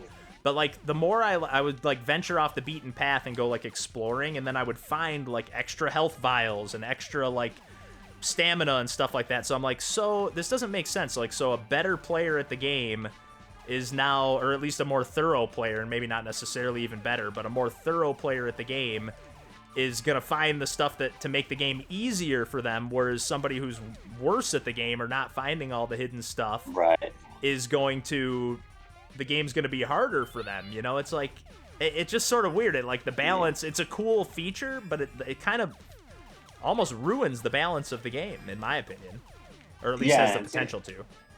Yeah, and I see that in a lot of in a lot of games, oddly enough, like there's like these weird snowballing effects. Like RPGs sometimes do it. Where not it's not the same thing, but it's like you get stronger, you level up, you get more power, you get more damage points or whatever, more hit points. But then the enemies also level up with you. Yeah, yeah. And it's like, and so like, it doesn't feel like the game's getting easier. It feels like the game's getting harder. It's like the opposite of what you want. Um, yeah, like I said, these these extra like game modes are maybe not entirely Not fully ready. yeah. So I'm like, I'm not doing damage, but maybe I can't use the flamethrower, but I think that's my only weapon here. Other Yeah, than the so bombs. That's weird. That's weird. Yeah. So it is supposed to be doing damage, the flamethrower? It is. Because there was that one boss earlier that I needed to not use the flames on, so Right, and again, like stuff like that, like the story will tell you. It'll just say like, yeah, like, that's oh, this is so and so, like, oh, don't use your freeze ray because they're impervious to that or whatever. right, exactly, yeah. Yeah. But these things are all supposed to. They will work on release When the so, game comes out, yeah, well, yeah. Yeah, we'll cut that out, right? We'll just cut that Exactly. And again, that's kind of what part of the first looks are for, you know, whether it's a stream or whether it's play testing or whatever. I mean, without people checking out the game before it comes out, you're never going to find that stuff yourself, or you might stumble across some of it, but you're never going to find all of it. You know what I mean? Right, Like you have to see it in action for it to, to know like, okay, cool, here's a few things. That's how you end up with a game that's super polished or a game that's maybe good but a little rough around the edges, you know? So Yeah, and that's the difference between like video games as an art form and everything else. Like yeah. a video game isn't finished until somebody plays it. Like it requires someone to actively like interact with it. Yeah. Where like maybe a movie or something, you could just have it playing. You just have to hit play, and it's you can at least you maybe can't dictate what somebody's going to take out of it or anything, but at least with a movie you can dictate the pacing. You can dictate a lot of things that you can't really dictate all that much in a video game, or at least you have to let go of some of that and let the player have some freedom, unless Right. unless it's just a totally kind of scripted experience. But even scripted stuff has the player is going to pace it out the way that they see fit, and that's, you never know how that's going to be. Like you said, you saw somebody spend like 2 hours on that last level, and and that's nothing. Again, it's not me being like, oh yeah, look at that, noob gamer over there like taking 2 hours. These games just maybe are more the type that I play, and it just like clicked with me like, oh, I know where to go, But yeah, it happens to me all the time where I'm playing something else and I'm like, man, I just don't even know what to do here, let alone am good enough to do it, Yeah, I think, yeah. I mean, congratulations on getting through the game. That was a masterful display of platforming prowess. Yeah, and congratulations on an awesome game. I mean, again, I know it's still got a little ways to go before it makes it across the finish line, but I think this is one I'm going to happily pick up on my Switch and play through in whether it's in bed or on the console on TV. Buy but 2 or 3. Heck yeah. Yeah, it's coming to every console, so heck yeah. I've got most of them. I just packed up my PS4 because I'm like, I'm hoping to move out of the city of Chicago sometime by the end of the year. So I'm like, I'm gonna start slowly packing up the stuff I'm not using to try to jumpstart the process a little bit. Yeah, I mean, you don't have to unpack your PS4, but you can still buy it. Yeah, and, buy it at full price. Don't wait for sale. I love it. I absolutely love it. And yeah, this game is top-notch stuff, Rafa. I really, really, truly mean that. It's really awesome stuff. Really fun game, like really expressive. Yeah, I really don't have anything negative to say about it. Like, again, I know we stumbled across a couple, but don't you dare think of something negative to say. I was just gonna say, like, I know we made, like, only thing would just be, yeah, that we stumbled across a couple bugs along the way, but I'm sure those will get ironed out. Okay, no, hey, all right. Those will get ironed out before release, and yeah, this is a game that I was already looking forward to, and even after playing, I'm looking forward to. So. Oh, that's great, man. That makes me feel great. Like I said, it's super nerve-wracking to see somebody play the game live, and especially broadcasting it. Yeah. Oh yeah. This is why people play early builds, bugs, glitches, finding while showing off. Yeah, I mean, and it's like endless. Like games ship with bugs for sure. Yeah, yeah. Even the best I'm not games. trying to put any excuses or anything, but No, but you go back and look play at like Mario Cyberpunk. World. Well, yeah, oh yeah, that's a, a debacle. But even games that are like you think of as like the all-time classics, there's also, I mean, people literally like do things in Super Mario World where they're like executing maneuvers that are like rewriting the code in the game while they're doing moves because the code is so jank in some regards, or at least they're able to like exploit it, you know. So Yeah. So it's bound to happen, but yeah, it's I like really this is just a buttery smooth run and gun platformer that doesn't have the rigidity that I feel like a lot of these games do. Like a lot of these games lean into that like retro brutal, like they just think like retro means hard and brutal, and it doesn't mean that necessarily. It means like pattern recognition and learning as you go and getting better slowly, and there's some brutal too. But it's not just about kicking the player's ass. That's not fun for the player. For a small percentage of players it is, but for most people, they don't want that experience. They want to beat a game and have fun playing it. So yeah, and like I said, so if you do want it to be a little bit extra hard, there's going to be those limited checkpoints, and I know that really adds a lot of difficulty. Another thing that we're going to be adding is one hit kills. So if you're like, I'm like this awesome platformer, shoot 'em up, retro gamer. You can put yourself to the test and just have one hit kills. Play through the whole game without getting shot once. That's kind of cool, yeah. Like single 1cc kind of situation. So would it be like a single credit for the whole game, or would it be like a single credit if you die, you start the level over? You start the level over. Yeah, I mean, if you want to do that for the whole game, that's up to you. I'm not gonna program that into the game. Right. That's a little extreme. I got stuff to do. Yeah, that's a little extreme. You're masochistic. Yeah, that's your problem, not mine. But there is an achievement. For doing a level without killing anything. Oh, okay, that's so cool. That's an interesting challenge. Yeah. Some levels are exempt of that because there are obviously some levels at the beginning that have no enemies. Right. Right. But in the main portion of the game, I challenge you to try and do that, and that really changes the way you play the game. Yeah, I was just like, even when you just said that, my brain was already thinking like, oh, crazy. That would be tough on some of those stages. Yeah. Right. Well, one of the things that I wanted to add was avoiding coins. I thought that might be an interesting thing, but the way that I've laid out the coins, it's like they're guiding you through the level, and that wouldn't really be possible. Yeah, I see what you're saying. Yeah, but I do see that could be a cool, like all of a sudden the coins are not a collectible, they're an obstacle. That's kind of interesting.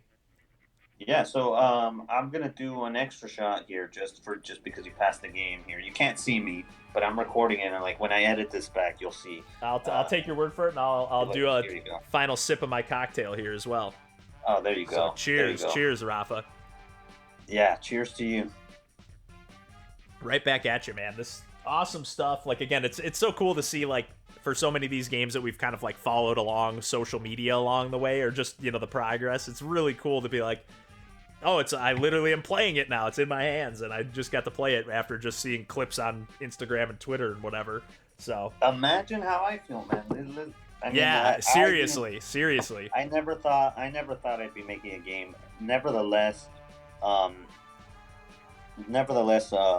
putting something on console, that's always been like something that it's been something that I didn't even. First of all, I didn't even know how games were made. Right. There's like this mystical cloud between knowing how games are actually made, and I feel like that's something that has to be dispelled in the general audience. Yeah. And secondly, how do you get a game onto one of these systems? Like for me, that's the main way I play video games, because it's just so much easier. You buy a system, you put in the disc. That's how you play, right? Yeah. That's been my whole childhood. Same here. We come from the same background. Like even when I wasn't playing, if I had to go, somewhere with my parents or something, I could bring that little booklet that came with the book with me and sort of just like read through it and flip through it and stuff while I wasn't playing it. Yeah. That was like the same thing with like the Nintendo Power Maps or whatever, like you were talking about earlier. Exactly. It's like you could dream about playing the game until you got home later, and then you could, now I can try that strategy, or I could try to find that secret. So that's what I'm trying to get at. I'm trying to get at those same feelings. Hopefully for a new generation, um, and hopefully for people who grew up with those same kind of experiences. Like that's my goal with it. I don't claim to have any kind of like righteous kind of crusade with these games. I don't really have this like story that I need to tell or something like that. That's all I'm trying to do with this is trying to capture that same feeling I had when I was a child. Yeah. And share that with other people. And so hopefully if you're somebody who's interested in that, this was a commercial for my game. Go buy it. Go buy it. What are you doing? Go wishlist it. It costs nothing.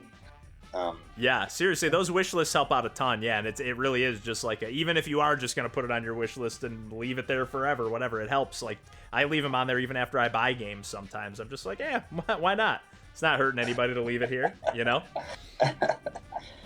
Well, once you buy it, I have your money, so that's fine.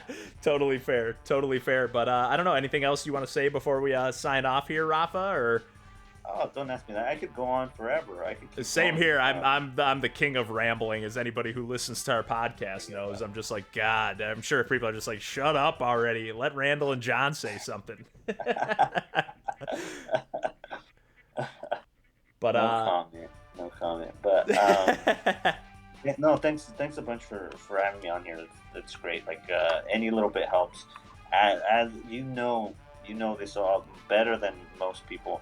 There are so many great indie games out there, but Yeah. How do you stand out? How do you get people's attention? How do you get people to play your game? Even if it's a great game, even if it's unique, even if it's like flawless, that doesn't equal sales, and that doesn't mean that creator is going to, be able to continue creating great games like that. Right. So even games like that get tons of accolades, you end up finding out later that like, oh wait, what are they? They're like working these other jobs on the side. Like I would have just assumed that the person who made such and such game would have been super successful, and it's like, not to mean that they're not successful, but just like in the sense of like, oh man, I would have assumed that they were making a living strictly off of games, and a lot of times that's not the case. It's like very much a side thing that people are doing in their free time in their bedrooms, and on their off time. Their hobby outside of work is making games, which a lot of people think it's their job, their main job. The game developer is the modern day struggling artist. Yeah, you're that's so right. That's so true. Yeah, and it's art that like no, I don't know.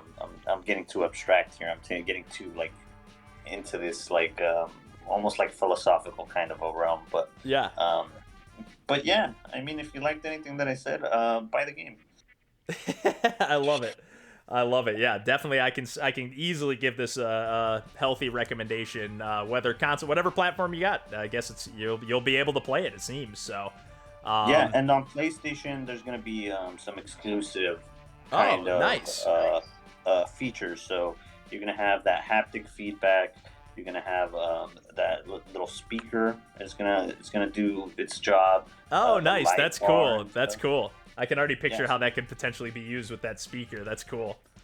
Yeah. So it's so check that out if you have a PS5, if you have a PS4, if you have a Switch, any of the Xboxes, a PC.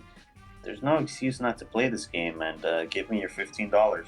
Yeah, I'd agree. That's solid retro run and gun platforming action. Can't go wrong. But yeah, I think thanks we so can. Much, man.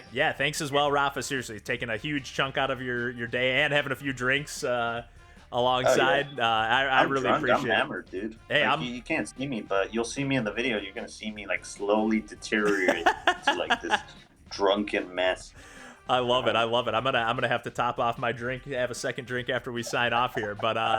But yeah, thanks for hanging, everybody. Chaotic. I'm not sure if anybody's still in the chat here as we're kind of winding down, but Proper Duck, Chop Salad, everybody else who's been hanging throughout the stream today. Thanks for hanging, everybody. And yeah, take care. Definitely keep Unichrome on the radar. It should be, coming out in the relatively near future. So yeah, keep your eyes peeled, and we'll be keeping you posted. I'm sure we'll let you know when it comes out ourselves. But yeah, give Rafa a follow online and whatever, and yeah, we're all over the internet, both of us. So we'll have links and stuff. And yeah, thanks for hanging, everybody, and we'll catch you soon. So yeah, bye.